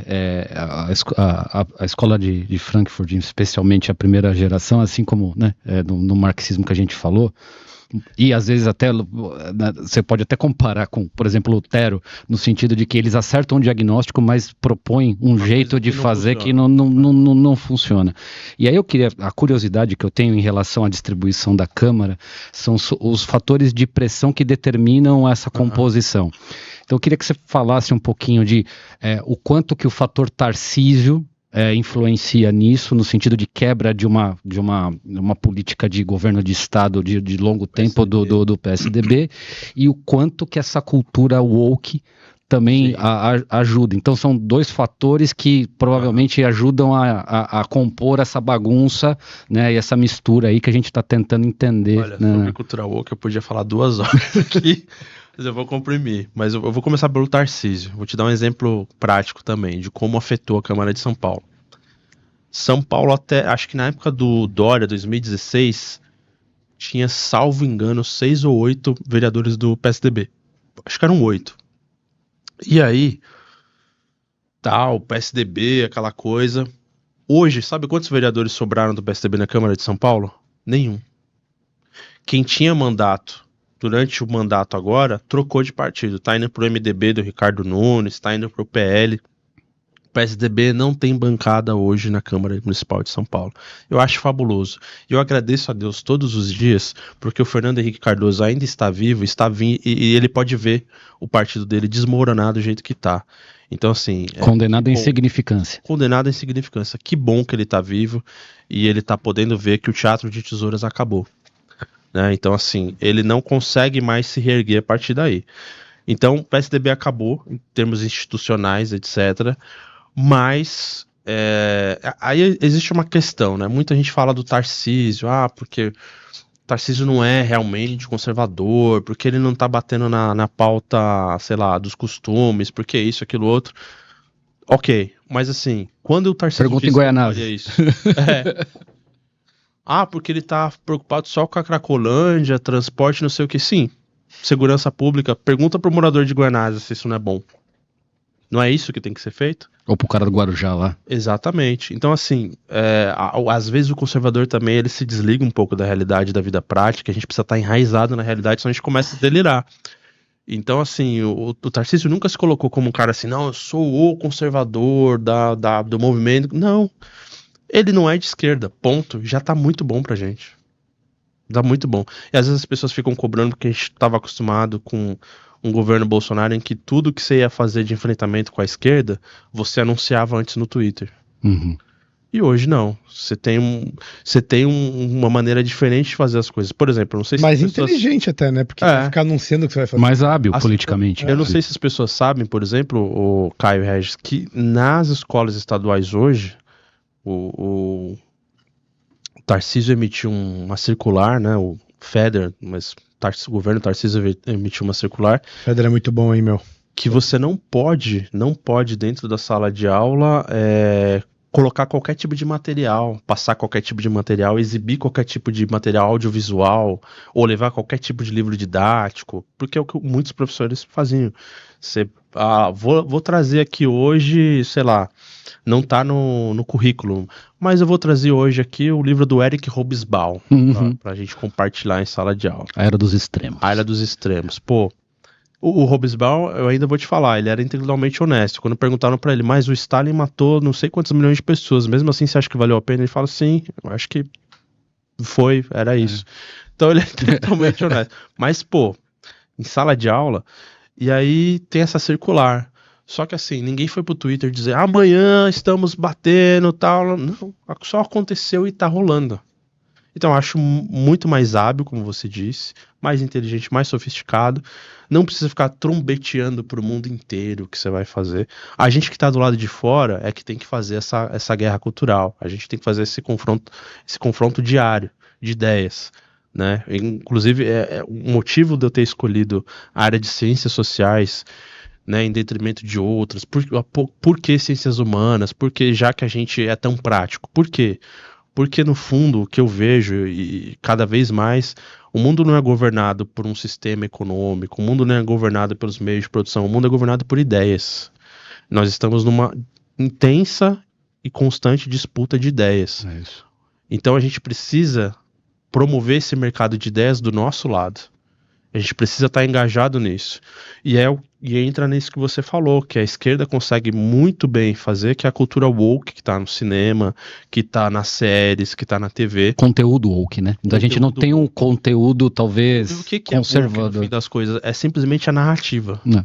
A narrativa de que, olha só, o empresário é do mal, o trabalhador é do bem, sempre tem a minoria que é perseguida, e o homem branco é o cara que está servindo a interesses escusos, e você vai jogando isso na indústria cultural. Eu tô tentando lembrar que isso foi o Theodor Adorno, que ele falava muito sobre a indústria cultural. Sim. E o Adorno falava que a indústria cultural, no capitalismo, ela sempre vai fluir para o caminho da produção de ideias que vão se perpetuar na cabeça das pessoas para que elas agem de determinada maneira, etc, etc. O próprio Noam Chomsky, por exemplo, uma coisa mais recente. O Noam Chomsky dizia que os grandes meios de comunicação servem para uma coisa que se chama fabricação do consenso. Correto, é isso mesmo. É. E hoje as grandes empresas estão querendo promover o consenso das ideias progressistas. Você pega os filmes da Disney, compara com 20 anos atrás, meu amigo, é um salto no inferno. Junto com as ONGs também, né? Junto com as ONGs. George Soros e a turma dele. Exatamente. Então, assim, muitas vezes até as pessoas falam, nossa, mas por exemplo, a Disney tá no negativo, né? Tá perdendo dinheiro com esses filmes e tal. Mas eles conseguem... A Globo também, né? A Globo também. Eles conseguem se manter mesmo assim, porque eles servem uma agenda maior e eles têm ajuda externa. Então, a gente está enfrentando uma máquina muito forte, muito poderosa, mas existem brechas aí também, né? Existem lufadas de bom senso, de ar fresco, que a gente deve sempre festejar e incentivar. E eu fico um pouco chateado quando o nosso lado começa a ver defeito em tudo. Se você não é 100% do jeito que eu acho que tem que ser, já não serve pra mim. Então, você tem um fenômeno mundial, como a série The Chosen, rodando o mundo inteiro, trazendo uma coisa diferente, aí o cara começa a falar, não, mas olha só, esse Jesus dele é meio cirandeiro. Sim.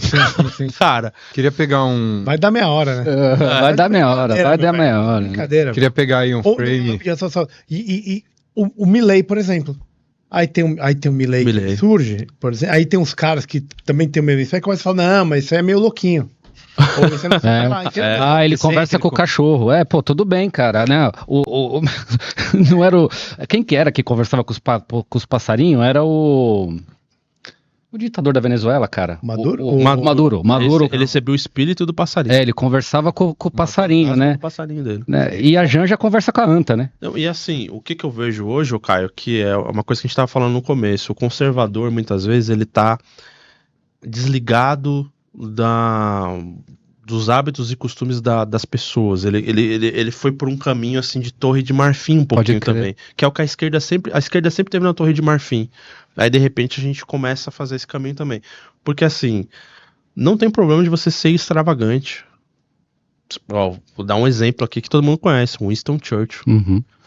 O cara que bebia, fumava, acordava tarde, gostava de carne, comida, de viver a vida. Champanhe no café da manhã.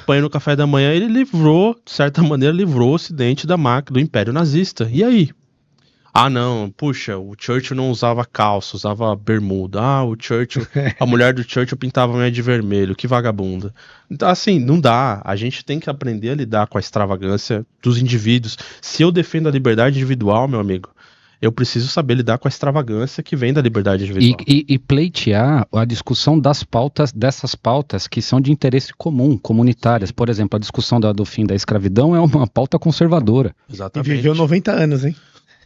O Churchill só bebendo, fumando, Corinthians, lá, eu 90 aninhos nas costas, meu velho. O Churchill é um dos meus heróis, né? Ele tinha frases geniais, né? Quando uma líder do Partido Socialista falou pra ele no parlamento: se eu fosse sua esposa, eu botava veneno no seu café. O Churchill respondeu: e se eu fosse seu marido, eu bebia. A gente já soltou essa frase aqui algumas vezes. Pô, essa é muito boa. Cara, eu queria pegar um frame aqui um pouco mais específico da questão woke, e eu gostei quando você falou que o mundo é movimentado pelas ideias, né? Só que essas ideias têm implicações, né? A gente acaba tendo desdobramentos delas. Exatamente. E o que eu queria especialmente te perguntar, né, como que fica essa questão da cirurgia do transgênero, né? Porque aqui a gente está diante de um avanço da medicina, né? Sim. Que inegavelmente vem trazendo... eu tenho 10 anos de formado, sou urologista, então eu observei um aumento muito grande de profissionais desempenhando esse tipo de cirurgia e transformando homens em mulheres e vice-versa, e assim... tentando, né? Tentando fazer com que a pessoa se pareça do sexo oposto. Numa boa, assim, sim. Porque... Felizão. A questão... Vai lá e fala assim, hoje é dia de, cortar o peru. É todo um processo, existe, né? Vamos fazer uma chaleirinha. Existe primeiro a transformação hormonal, né? Que essas pessoas se submetem e tal. Então, assim, qual que é a minha pergunta especificamente? Até onde você acredita que isso seja produto de uma cultura woke que se instituiu, do tipo, você tem que buscar o que você deseja mesmo, quer ser mulher, e fechar os olhos para a realidade que se impõe ali do que é ser um transgênero mesmo, ou não, o indivíduo ele está acima de qualquer cenário, de qualquer determinação, então ele tem o livre-arbítrio de se transformar no sexo oposto. Como que você enxerga essa questão? Olha, aí eu faço uma leitura que ela é um pouco mais, digamos assim, eu tenho que colocar uma ressalva. Para mim, um grande problema é quando a gente vai falar de crianças e adolescentes caindo nessa demanda. Pensei a mesma coisa. Porque assim, se tem uma criança que tem dificuldades com a sua identidade sexual, é uma questão de terapia, de tratamento psicológico, de verificação do ambiente dela, se tem algum elemento externo influenciando isso. O adolescente que quer mudar de sexo, olha, vamos conversar, por que exatamente? É porque você não tem sorte com o sexo oposto, é porque você quer usar outras roupas, porque isso não é motivo para mudar de sexo. E eu tô tentando lembrar o nome de uma psiquiatra americana que ela fez uma extensa pesquisa, bem extensa pesquisa, sobre as cirurgias de mudança de transição de sexo. Tava colando aqui agora para falar. Eu acho que é Transnation, né? Eu tava vendo aqui a taxa de suicídio entre transgêneros. Você tem um problema de saúde mental antes de qualquer coisa. Problema de saúde mental. Tem a história de uma menina, ela é inglesa, ela é britânica, ela deu essa entrevista para a BBC e para outros órgãos de imprensa lá nos Estados Unidos, até alguns de esquerda como Independent e tal.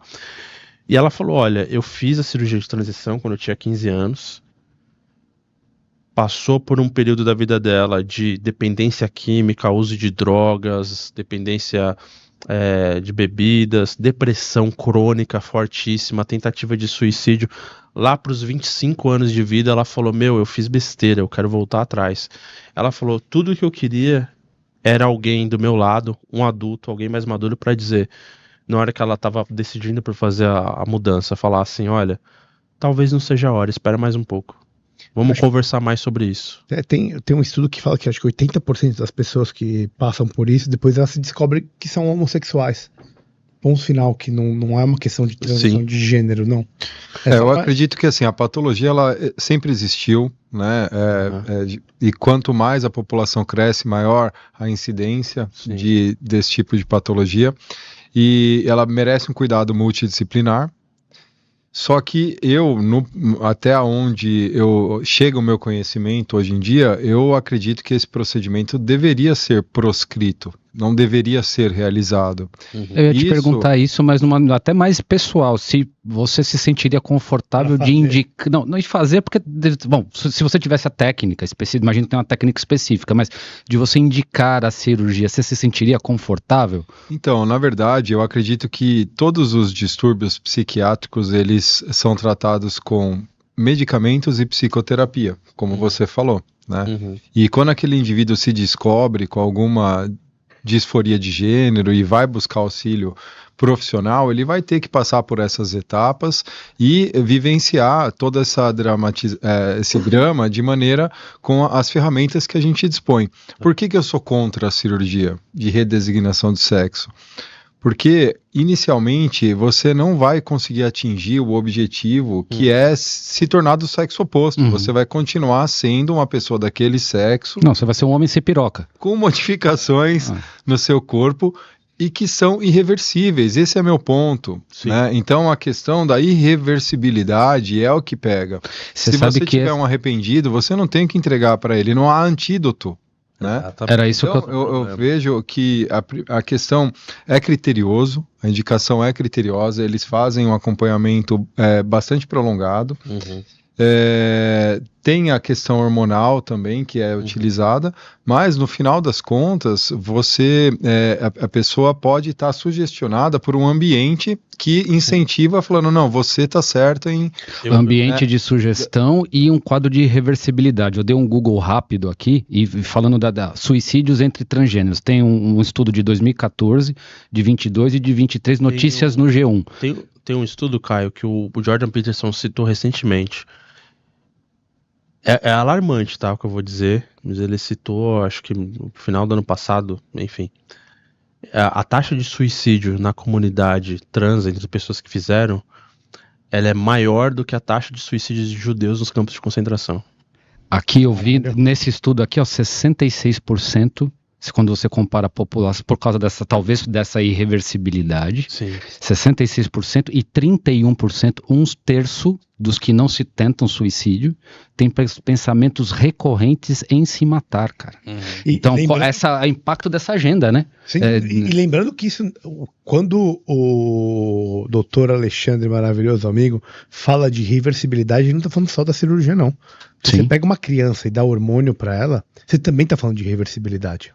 Você bloquear a testosterona, isso também é irreversível. Não é que você depois volta, tem uma outra pílula que vai recompor aquilo que deveria ter sido feito. Não tem como, também é irreversível. Não é só a cirurgia. Exatamente. Essa transição hormonal, ela também é irreversível.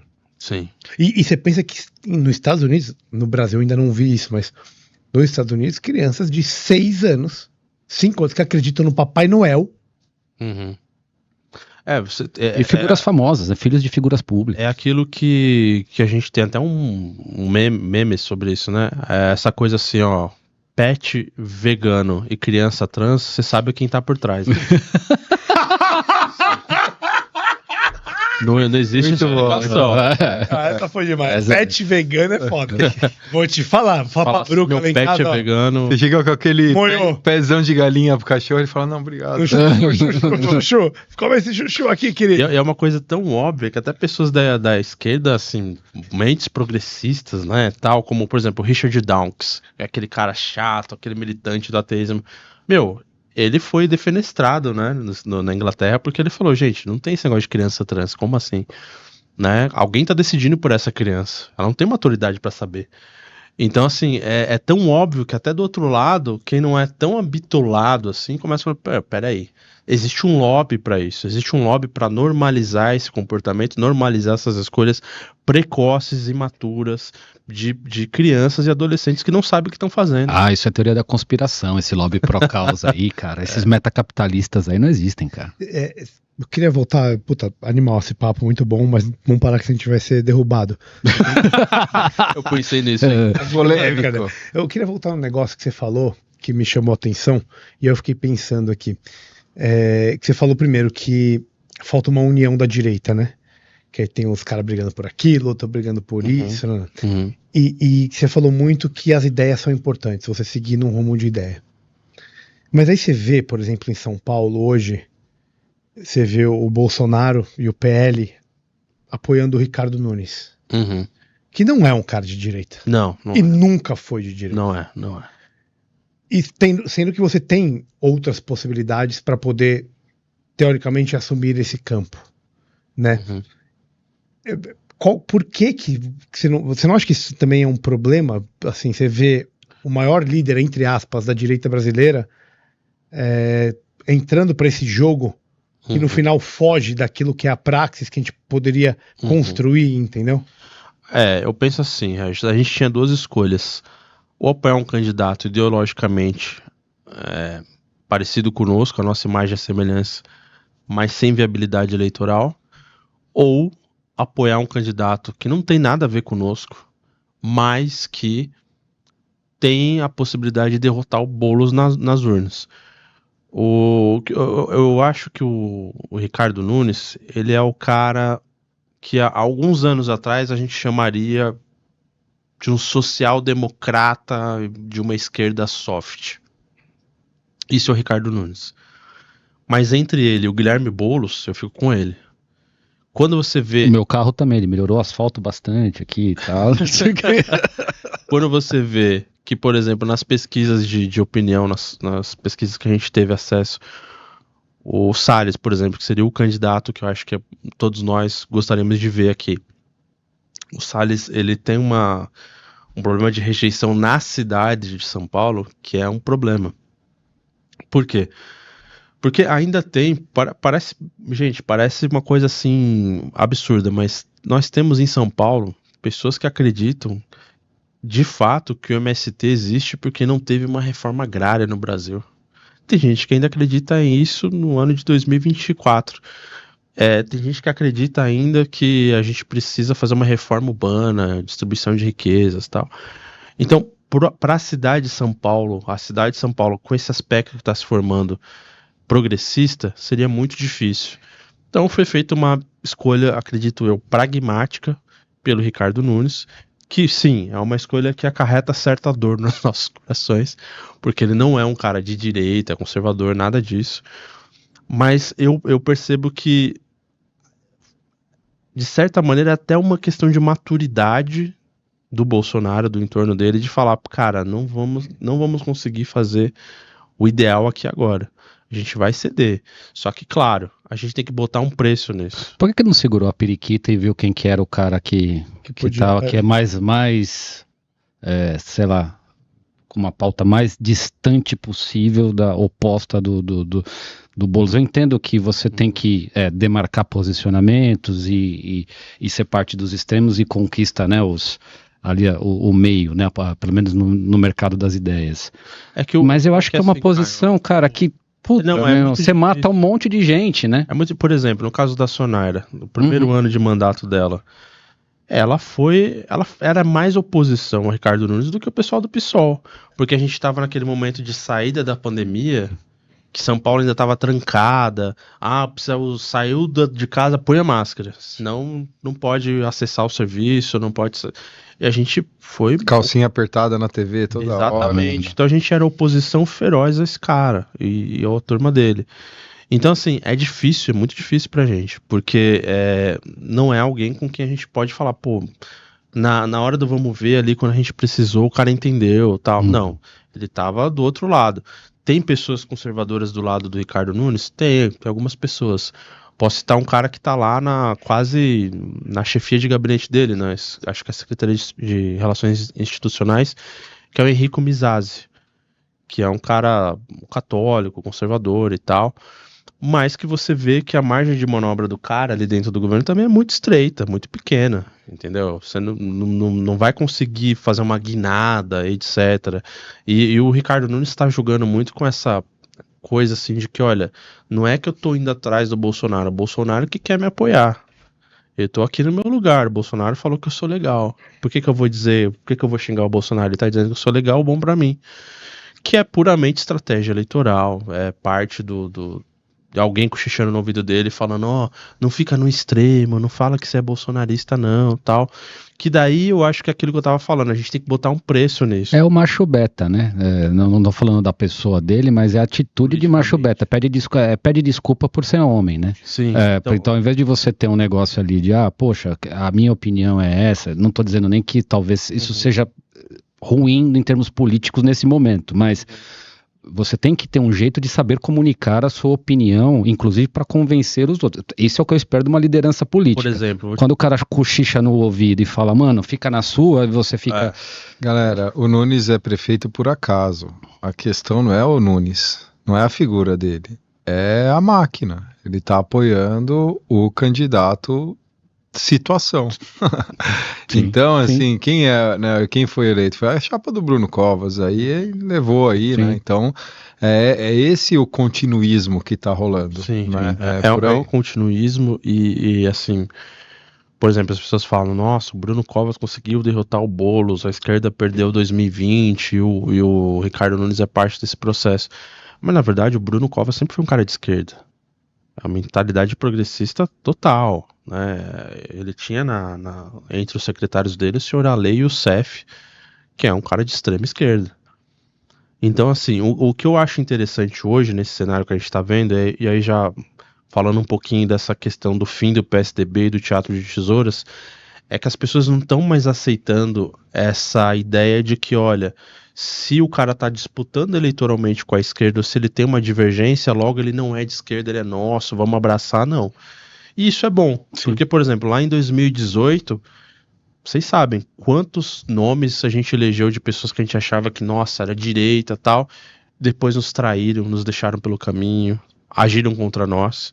Né, parlamentares que a gente colocou lá que depois se mostraram absolutamente desleais, que não tinham nenhum compromisso com a nossa pauta, etc. Então as pessoas estão muito mais espertas com isso, que é um traço do conservadorismo, que é o ceticismo. Você precisa ter um certo ceticismo diante não só dos políticos em si, mas dos planos, das ideias, das utopias. Então eu acho importante que a gente tenha esse ceticismo, que mesmo quem vá votar no Ricardo Nunes faça assim, pô, eu tô votando contra o Boulos, não é que, entendeu? E a gente construir, que é uma coisa que São Paulo precisa, né? Construir novas lideranças. Porque a gente tem uma tradição nessa cidade que é o seguinte, você elege o prefeito e o vice de brinde vira prefeito depois. A gente não consegue ter uma capacidade de gerar novas lideranças que podem quebrar processos, entendeu? Então, assim, essa história olha, surpresa, quem é o prefeito? É aquele cara anônimo ali, desconhecido. Isso vem há muito tempo. A eleição do Jânio Quadros. O Fernando Henrique já tinha sentado na cadeira, já tinha feito a foto na prefeitura, no gabinete da prefeitura, com a manchete na época dizendo, o novo prefeito de São Paulo. Daqui a pouco, bum, o Jânio Quadros, o cara da vassourinha, virou prefeito. Quer dizer, a gente tem essa tradição de, bum, de repente, não, é que era Deus zebra, é aqui. Então, é uma coisa pra gente lidar. O vácuo de liderança. Tem o russomano começando com 30 ali. Ele começa com 30 e nosso eterno quase prefeito. E pegando nessa pegada de ceticismo, né? E quase que de niilismo, né? Nenhum brasileiro com menos de 60 e poucos anos teve a oportunidade de votar sempre teve o voto útil. Ninguém teve a oportunidade de votar livremente, era sempre contra o Lula. Né? Então, desde as primeiras eleições, desde 89, você sempre... Então, não é só no município, não é só no estado. A gente vive uma prisão ideológica, e essa prisão ela vem desde da época do Getúlio, né? E isso... pós-período militar e tal, você sempre tem essa questão do voto útil, cara. E cada vez mais eu desconfio que isso é uma preguiça de um ativismo de ideias, né? Então, de um ativismo, não é um ativismo político. A gente teve um período em 2018 de muito ativismo político, as manifestações e tal, mas é o ativismo de defesa de ideias, como a gente falou durante o podcast. E aí eu vejo duas coisas nesse sentido aí, cara, que você tá falando. Primeiro, existe um problema estrutural no sistema eleitoral também, no sistema político. Sim. Por exemplo, se você quiser se candidatar à Prefeitura de São Paulo, você tem que estar afiliado a um partido. E se o partido não te der a legenda, azar o seu. Mas peraí, se todo mundo paga impostos e se todo mundo supostamente contribui, eu sou contribuinte, contra a minha vontade, mas sou, por que eu não posso ter o direito de me candidatar? Eu sou obrigado a me filiar a um partido político, num partido político que as cartas já estão marcadas? Começa por aí, esse problema estrutural. Outra questão que a gente tem que tomar muito cuidado é o seguinte, com quantos lacerdistas vocês têm conversado ultimamente? Quantos o quê? Lacerdistas. Carlos Lacerda, você disse? Acho que não tem mais, né? Não tem mais nenhum. Não me lembro de nenhum. Não, nenhum, velho. O lacerdismo é uma coisa que ficou, né? Getulista até um tempo atrás você tinha, mas hoje não vejo mais getulista. Então, assim, a gente tem que pensar no seguinte: todo fenômeno político tem prazo de validade. Todo fenômeno político tem uma duração. A gente está vivendo hoje esse fenômeno político do bolsonarismo, uma coisa forte, pulsante, elege muita gente. Quanto mais atacam o Bolsonaro, mais o capital político dele aparece. Você vê que quanto mais o sistema fustiga, parece que as pessoas falam, então eu continuo com ele. Mas, meus amigos, como todo fenômeno político tem prazo e vai acabar. Então, assim, a gente tem que ter um compromisso com princípios fixos políticos, morais, sei lá, que estão para além da questão do personalismo. E se a gente começar a se guiar mais por isso, acho que tende a dar mais certo. Porque hoje você não tem mais, assim, na esquerda mesmo, se o Lula morre amanhã, não que eu esteja desejando, mas se o Lula morre amanhã, qual é o grande líder da esquerda no Brasil? O Haddad? O Ciro Gomes? Ele tem um vácuo de liderança também do outro lado. Justamente porque... Qual comunista que faz... É a Janja, velho. Escuta o que eu tô falando. É a Janja. O herdeiro do capital político do Lula. Eu tô vaticinando. Vai ser a Janja. Escuta o que eu tô falando. Então, vai levar ele no banco, tirar dinheiro.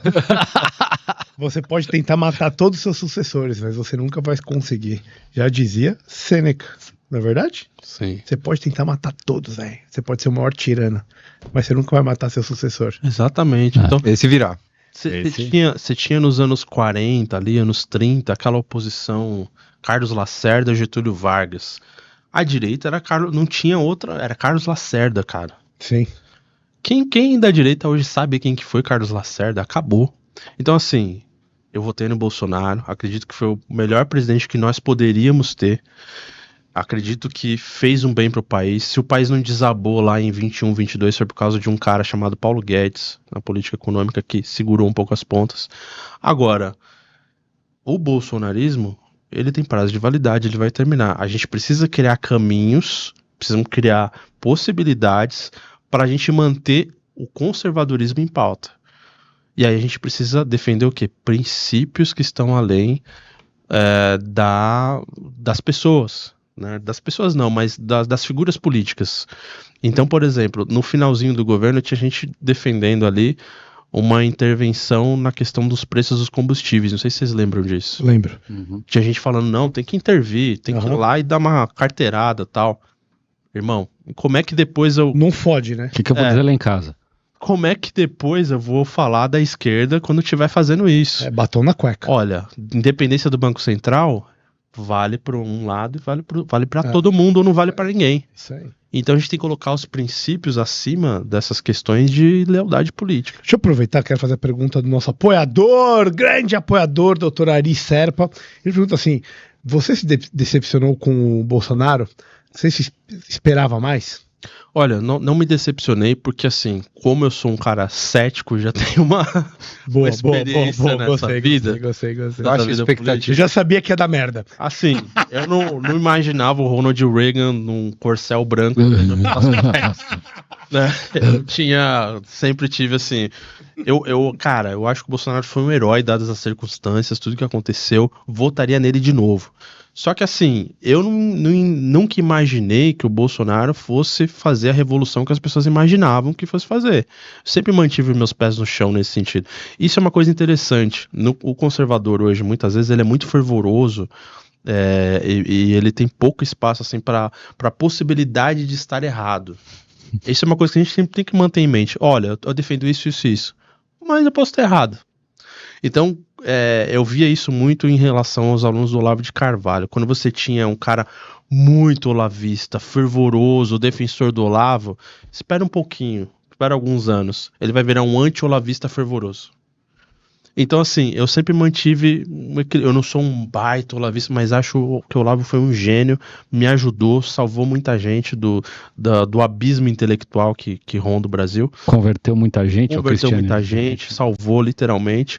E é um cara que a gente tem uma dívida impagável com ele, ponto. Agora, eu nunca fui assim um cara que, nossa, olavista fervoroso, nunca fale mal, não.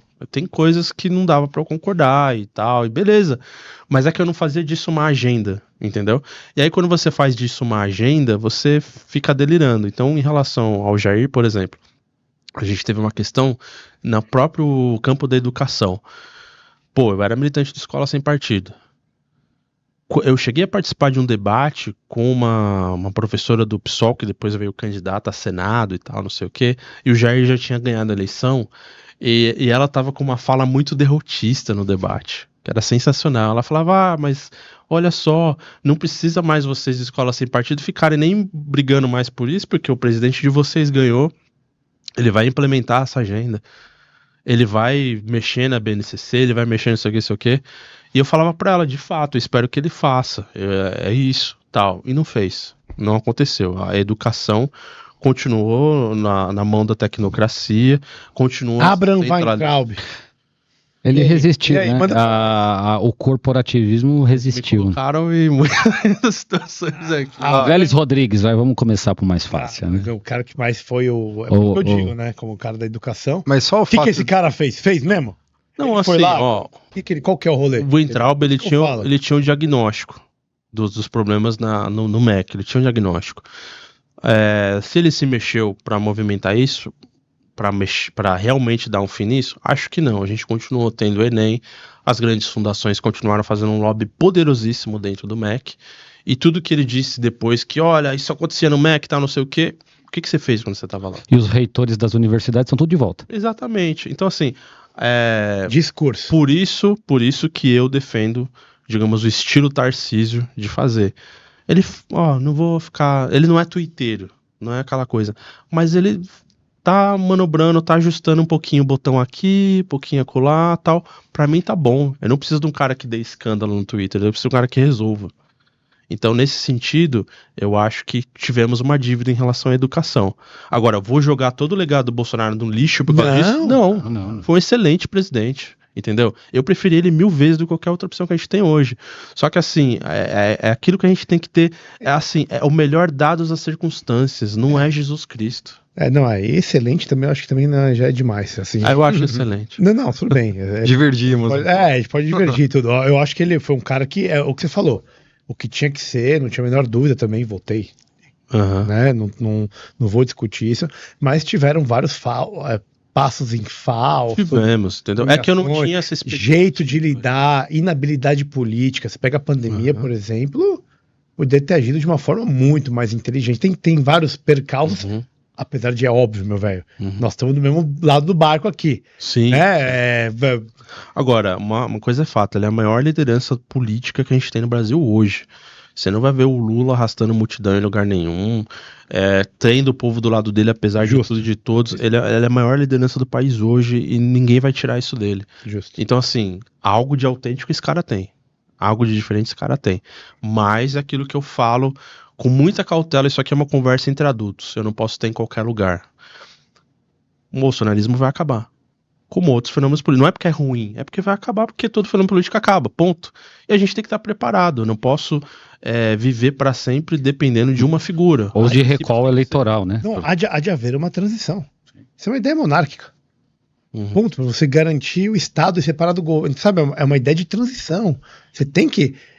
e é uma ideia socrática também. Que você ocupa um espaço público durante um tempo e depois você volta para tua vida privada, meu velho. Sim. E continua. Sim. Você entendeu o que eu tô querendo dizer? E engraçado, Regis, que eu posso te dar exemplos de pessoas por parte da esquerda que já fizeram esse percurso. Dei minha contribuição, para mim já deu, tô indo embora, vou dar aula, vou viver minha vida, acabou. Por parte dessa direita mais recente, eu não vejo. Tá todo mundo na política, parece que para sempre. Então, assim, ninguém tá fazendo transição, ninguém prepara sucessor, todo mundo acha que vai durar para sempre, não vai.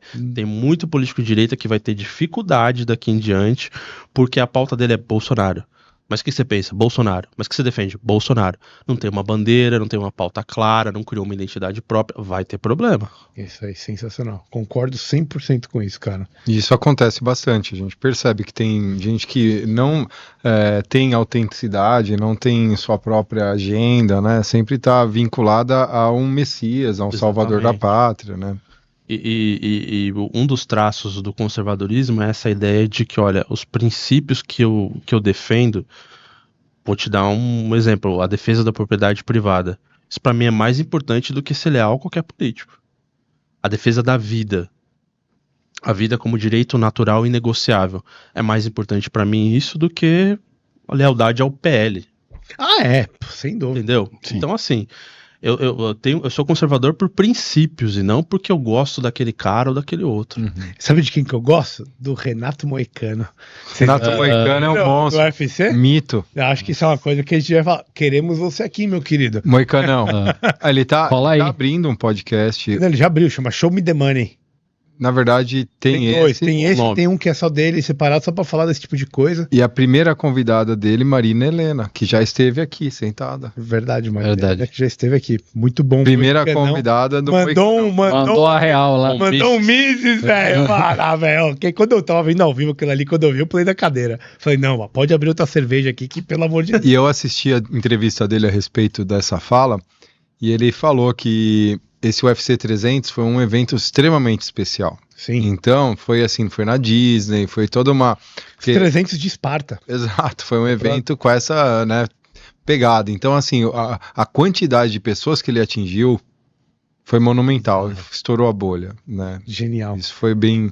Acabou com o livro da Amazon, os caras esgotaram venda. Sério? É mesmo? Excelente. Cara. E aí ele colocou o link do PDF e disponibilizou gratuitamente, né? Cara, eu queria, antes da gente ir para o nosso querido pitch do livro, eu queria terminar com uma última pergunta para um cara cético. Qual que é o futuro do Brasil, cara? Principalmente do ponto de vista educacional. Então... Você acha que o 442 é o sistema que deve prevenir? Boa. Não, assim, olha só. A gente está em grandes dificuldades no momento. Eu acho que houve uma perda de poder institucional por parte de nós conservadores, porque a gente... que é aquilo que eu te falei também. Eu falei, aqui a obsessão dos conservadores com a eleição presidencial, achar que a eleição presidencial resolve tudo, já vimos que não resolve, né? É muito mais importante você ter um trabalho de base nas cidades, nas regiões, nos estados, do que só eleger o presidente. Então, tendo consciência disso, eu acho que o movimento conservador consegue redirecionar seus esforços como eu acho e espero, tenho esperança de que esteja acontecendo agora. De pensar nas grandes cidades, nos municípios, nas cidades pequenas, olha, precisamos ter representante em todas as casas legislativas. Eu acho isso importante. Precisamos ter associações de mães, de pais, trabalhando pauta educacional, cultural, etc, etc.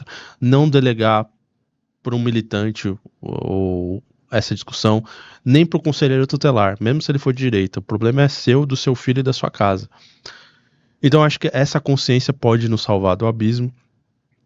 Estamos em um apuro por uma questão de censura das ideias, porque, como eu disse, as ideias governam o mundo. Então, quando você começa a perder, a levar muita porrada no mercado das ideias, se você é frouxo, covarde, você apela para, não vai jogar do meu jeito, eu vou tirar a bola. E é isso que está acontecendo no Brasil. Se a gente conseguir superar esse momento, a gente continuar conseguindo promover nossas ideias do jeito que a gente estava promovendo no mercado das ideias, a gente consegue sim se reerguer. Eu não tenho, que é o que muitos conservadores, infelizmente, brasileiros têm, conservadores, liberais, libertários, etc., todas as tribos, é o que o Nelson Rodrigues chamava de complexo de vira-latas. Né, a ideia de que, nossa, mas na Suécia é muito melhor do que o Brasil. Claro, só tem gado e fazenda lá. Claro que tudo vai ser mais fácil. Porque a Europa é muito... Não, a Europa tá acabada. Cabe em São Paulo. Hã? O Portugal cabe em São Paulo, né, cara? Então, é um país, Eu tinha um professor que ele sempre falava, não, porque na Europa assim, a Europa sabe. Cara, a Europa tá acabada. O islamismo tomou conta ali, o progressismo destruiu as bases das estruturas tradicionais e vem o Islã dizendo para você, olha, vamos reerguer as coisas, vamos ajudar, vamos... Né? Eu sempre cito o livro do Michael Houellebecq, Submissão, que aquele livro é uma profecia realizável, né? Realizável, sobre como a França tende a se tornar uma república islâmica daqui a pouco, vai acontecer. Justamente por isso. Então, a gente ainda tem no Brasil uma coisa fabulosa, que é uma fé, uma tradição religiosa pulsante cristã, que ainda nos protege de muita coisa. Inclusive da cultura da morte, do aborto, da eugenia, etc, etc. Que a gente não tem mais em outros lugares, como a Europa secularizada, que vai se tornar em breve uma Europa islâmica. O Theodore Dalrymple fala muito isso. O Dalrymple chegou na seguinte conclusão: o jovem britânico nativo, branco, tal, não sei o quê, ele tendia a ser o cara mais irresponsável, mais imaturo, mais desleixado com a vida e com as suas decisões. Por quê? Porque ele não tinha vínculos comunitários. Ele vivia numa sociedade em que todo mundo é um átomo social, tá todo atomizado e você não se sente parte de nada. Nas comunidades imigrantes havia um sentido de pertencimento, de responsabilidade de um para outro, de sua família. Por quê? Nas comunidades imigrantes tinha uma diferença, havia uma tradição religiosa.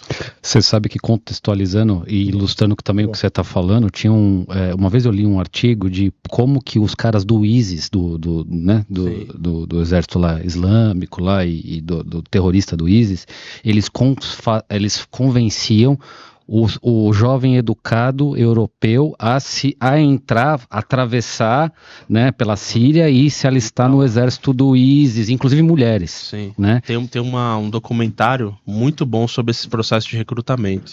Que é essa perda de sentido, né? O cara não tem vínculo nenhum social. Sim. E aí o cara, de repente, começa a trocar ideia na internet, e aí ele, de repente, dá um vínculo para essa pessoa, e aí o papo desenrola. Então, pega tuas coisas, sai daí e vem pra cá. Caio, os caras iam, velho. Tem uma coisa que só pra finalizar mesmo, o Nelson Rodrigues falava muito isso, e eu só fui entender nessa fase da minha vida, muitos anos depois, que ele falava assim: a maior mentira do homem moderno, a maior mentira da modernidade é que as pessoas estão em busca da liberdade. Mentira, as pessoas querem pertencimento. É isso aí. Então, quando você tem uma ideologia totalitária, uma religião, né, como o Islã, ela não tá te prometendo liberdade coisa nenhuma. Ela tá te dando pertencimento. E é isso que o homem tá atrás. Não é de liberdade. Liberdade é bobagem. Sim. As pessoas querem pertencimento. Eu tô falando aqui do ponto de vista espiritual, moral, etc. Sim. Então, assim, a gente tá numa sociedade que tá vendendo uma coisa quando na verdade quer outra coisa. Faz parte da esquizofrenia cultural que a gente vive. Então, a gente precisa colocar em ordem o mundo das ideias, ordenar o nosso mundo interior, ter uma vida, cultivar uma vida interior, literatura, etc. Isso me salva do caos. Contato com o mundo interior, de todo dia eu li alguma coisa. E você ter isso porque você precisa lidar com a esquizofrenia que está à sua volta. Você precisa ser o bolsão de sanidade mental onde quer que você esteja. Sensacional. Muito bom, muito bom. Só vou fazer sem dúvida, pertencimento, mas se você não tiver liberdade, você não consegue nem escolher ter pertencimento também. Sim. Então, acho que as duas coisas são não igualmente, né, mas estão bem próximas. Sim. Vídeo hoje em dia. Sim, sem dúvida. Né? Se a gente vê que até a liberdade de se expressar é questionada, entendeu? Como é que você vai conseguir ter pertencimento a uma tribo específica se você não consegue exercer essa liberdade? Tem alguns filósofos como Michael Oakeshott, o Ortega y Gasset, que eles mostravam uma coisa: nem todo mundo está preparado para a liberdade. Né? Pode virar a liberdade, Não, do ponto de vista individual mesmo, assim. Sim. Às vezes o indivíduo, porque custa um preço. É libertinagem. Não, e tem um preço alto de você ser um indivíduo. Você tem que arcar com a responsabilidade que você faz. Você se torna responsável pela sua vida. Sim. Tem gente que não gosta da ideia. Justo. Vamos para o nosso querido... Agora sim. Peixe do livro. Agora que se separa homem de meninos. Doutor Alexandre Denjúlio, pós-maratona. Parabéns, meu velho. Mais uma maratona completada. Nosso triatleta maratonista. Depois de um quadro aí de influenza. A influenza veio depois. Logo depois da maratona. Pra me derrubar. Tá meio abatido. Tomando aguinha aqui. Explica para o nosso querido convidado o que é o pitch do livro, que o Caio vai apresentar os livros. Explica para ele o que é o pitch, qual que é a primeira fase, a segunda, e que depois o Caio vai fazer o resto da função. Essa aqui é uma dinâmica que a gente gosta bastante para finalizar cada episódio, e são duas partes. Inicialmente você deve indicar quem foi que trouxe cada um desses livros, cada um de nós, e a seguir... Tipo Mãe de Iná, assim. Baseado na nossa conversa aqui. Mas melhor astrologia... E aí a gente vai tentar te vender essa obra para você levar. Um minutinho ali, do pitch. Pai bola. Então a primeira parte, o Caio apresenta os livros, ele escolhe quem foi que trouxe, e na segunda, 1 minuto para cada um para vender o livro, e o melhor livro ele... Leva embora. Mas leva de verdade mesmo? Normalmente leva. Normalmente. Quando a gente gosta, o convidado leva. Aquele migué fala que vai entregar. O Hélio tipo o Daniel José, aquele cara legal. Aqui, eu vou entregar. Tá bom, manda pra você. Falou, espera aí, mano. Vamos lá, primeiro livro, Edna Ferber, Cimarron. Bota aqui pra mim, deixa eu botar. Cimarron. Powerful. Cimarron ou Cipreto, Cibranco, Cimarron, Cicinza. Cimarron. Edna Ferber, primeiro livro. Essa é Theodore Dalrymple, A Ruína Mental dos Novos Bárbaros. Muito bom esse. Um clássico. Bota aqui pro pai. Clássico. E por falar em clássico, aqui, né? Estávamos falando, né? Libertarianismo, tal, e não sei o quê. O autor... É mais ou menos. Né? O autor é mais ou menos. O autor, o que você tem pra falar pra ele? É nosso sócio querido aqui. Eu amo muito ele, velho. Denis Garcia Xavier, Hans Hoppe. O famoso pai de pet. E a insustentável defesa do Estado. Então... Quem trouxe qual? No sua opinião, meu amigo. Eu vou chutar bem aqui, porque eu realmente tô... Tranquilo, a média é muito ruim. Tô confuso. Mas eu acho... Acho que o Hélio gabaritou, você não gabaritou? Gabaritou. Milagre. A pressão, mete a pressão. Hans Hoppe, eu acho que foi o Regis. Eu? Certeza, velho. Tenho. Então tá bom. Daily Rampel, acho que foi o Alexandre. Theodore Dalrymple. Certeza? Devo ter errado. Certeza disso, velho? Foi a minha escolha. Não quer nenhuma chance de mudar nada? Não. Não mesmo? 100%.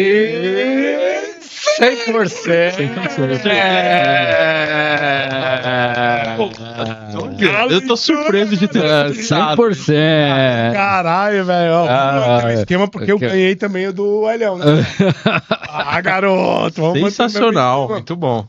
Olha, cara. Quem começa? Começa você, vai, Caio. Tá bom, vamos lá. Inglês é mais fácil. Cara, primeiro, né, livro, a princípio, né, livro pequeno, fácil de levar para qualquer lugar e uma história interessante, diferente do que a gente está acostumado. Então, primeira coisa, né, a autora Edna Ferber, ela é uma das autoras mais famosas aí do século XX. Esse livro, por exemplo, virou 2 versões da história em cinema, foi um dos filmes mais famosos do cinema na década de 30 e conta um pouco da história da conquista do Oeste. Né? Então, ela é a sociedade americana e nesse livro eu trouxe por conta disso, é um livro que tem 100 anos, né? E nesse livro ela tá discutindo gênero, vícios, virtudes, então assim, o feminismo e como que era a figura da mulher nessa época de expansão para o oeste, os vícios tipo alcoolismo, degeneração familiar e tal, numa novela genial que virou duas versões para o cinema, uma na década de 30 e uma na década de 60. Esse é meu pitch. Parece o Clint Eastwood ali na capa. A bíblia do livro. Ou seja, não precisa nem mais ler o livro, o cara já te contou. Como é que foi a descrição completa, audiobook. Audiobook. É o podcast do... Eu vou deixar o Bovinos por último, porque, né? Você tá querendo se privilegiar. Quer que eu vá por último, então? Não, cara. Eu sou o ganhador das outras 4, então... cara, que você também é o host, né, cara? Então as pessoas ficam desconfortáveis, cara. Olha que topetudo. Tá vendo? Eu? Você, ó. Fisicamente, velho. Fisicamente topetudo. Eu, então. Meu velho, primeiro eu te trago um cara sensacional, que é o Denis Garcia Xavier.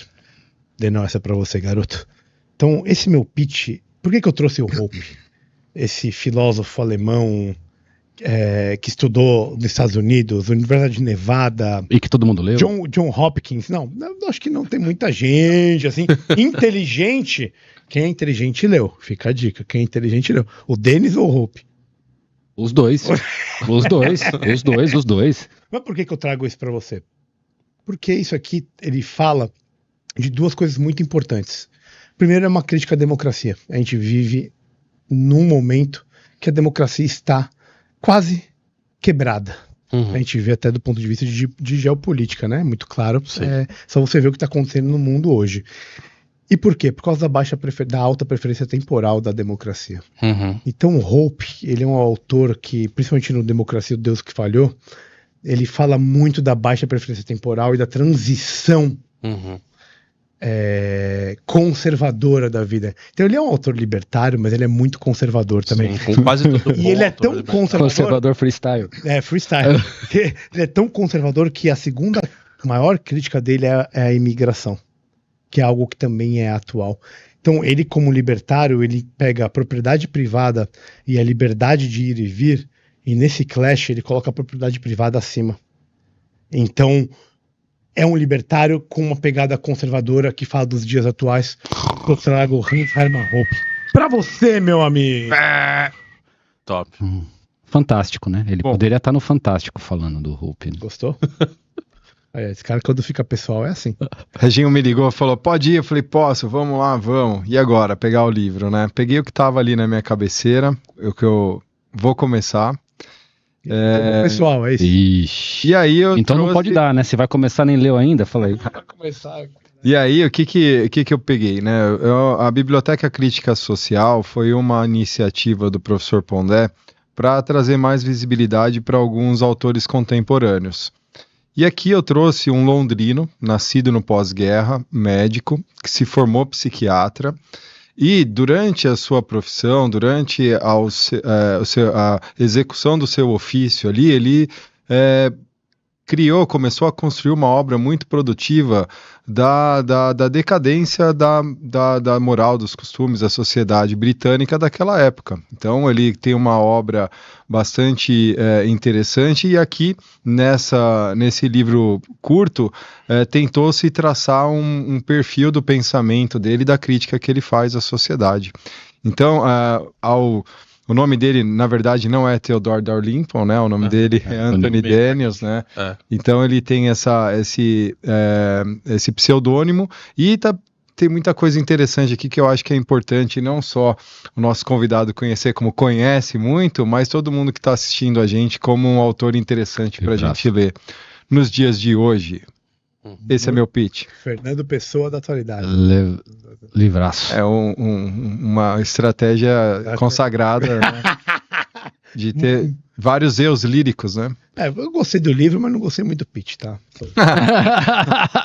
Foi bom demais. Eu vou ganhar esse pitch. Vamos lá. Agora... Meu querido Thiago, olha, qual livro você vai levar pra casa, meu velho? Eu confesso que o Hope é um cara que eu gosto. A Já democracia... não gostei do começo da... A democracia, o Deus que falhou, é uma leitura essencial pros dias de hoje. Eu não acho o Hope tão radical quanto eu gostaria que fosse. Caralho. Eu tô à direita do Hope. Caralho. Um pouco, talvez. Mas assim, você falou da biblioteca crítica. Eu tenho a da Sociologia das Virtudes, da Gertrude Hemford. Eu tenho o do Thomas Sowell, tenho os outros, só me faltava esse. Né? Aí, chegou a hora. Mas ele não vai levar, ele vai levar, entendeu? Eu acho que vai levar esse aqui. Puta que pariu, milagre acontece nesse podcast. Cara, finalmente. Finalmente, ele ganha. Júlio. Já ganhei outras vezes. É a segunda vez e olhe lá, meu velho. Vai devagar aí. Mas realmente Puta livraço. O Theodore Dale Rampe é um dos poucos caras, um dos poucos ocidentais que esteve na Coreia do Norte, viu? Foi lá, mostrou, viveu como é que era e voltou pra dizer como é que é. Um cara ainda bem que ele voltou, né? Deixaram ele voltar. Tiagão, velho, muito obrigado, cara. Foi muito bacana. Me aguentarem falarem tanto aqui. Não, cara, que é isso. A gente que agradece. Foi muito legal te receber. Obrigado, agradeço o convite de vocês. Tempo aí. Imagina, foi um prazer. Vou pedir aí pra quem estiver assistindo, quem for assistir, pra seguir no Instagram, @odescortez, quem quiser. De vez em quando lá eu dou umas pinceladas, falo algumas coisas. Tem muito conteúdo bacana. Odescortez, Odescortez. Eu vi. E de vez em quando a gente fala de alguns assuntos também que não fazem tão parte da pauta política, mas estão dentro da pauta cultural, a questão da cultura woke, que tá dentro também, a luta contra essa cultura da feiura, essa cultura que despreza a beleza é importante para a vida e sociedade, é algo que a gente deve sempre buscar. E também até sobre a obesidade, inclusive alvo de ameaças aí de processos, mas continuo falando um pouco sobre isso. Porque você falou que obesidade é doença? É uma doença, Não é que ele falou, ele trouxe dados. Não, mas ele tá... Não, é que assim, não, mas justamente, é que assim, falar, sim. Trouxe dados que argumentam fortemente contra a tendência de se falar que a obesidade é opção, a escolha. Os senhores médicos aqui, né, sabem que a obesidade mata muito mais mulheres do que homens, e eu fiz esse levantamento, esse dado saiu no BSM, que a obesidade mata mais mulheres no Brasil do que o tal do feminicídio. Garotinho. Durmam com essa. Durmam com essa, eu vou falar, acho que já ficou a brecha pro próximo episódio com o nosso querido Thiago, que com certeza vai voltar. Voltarei. O que você tem que lembrar pra gente? Eu tenho que lembrar duas coisas. Fala pra mim. A primeira coisa é que o convidado indica o próximo convidado. Boa. Ele tem que indicar um convidado. Se não recebe um boleto, né? Se não recebe um boleto. Não vai ter que pagar breja. Começa responsabilidade. Vai ter que indicar pra nós. E qual que é a segunda? A segunda eu tive uma crise súbita de Alzheimer.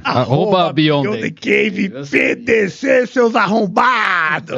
Sigam-nos, por favor, Spotify. Vão lá, dê o joinha, galera, é muito importante pra gente, repassem esse conteúdo. Agradeço de coração novamente, doutor Alexandre Denjúlio, nosso irmão que está aqui. Vou falar que sempre mais... Um prazer, sempre uma delícia participar. De vez em quando aqui. Caião, velho. Tamo junto. Obrigado. Ainda toma um pescotapa no final. Mateuzinho. Mateuzinho, valeu, meu velho. Cadê o PV arrombado? Vazou? PV arrombado vazou? O namorado dele passou aqui. Já levou embora. Elião, obrigado por ter vindo aí. Tiagão, até a próxima, galera. Boa noite. Valeu. Gente.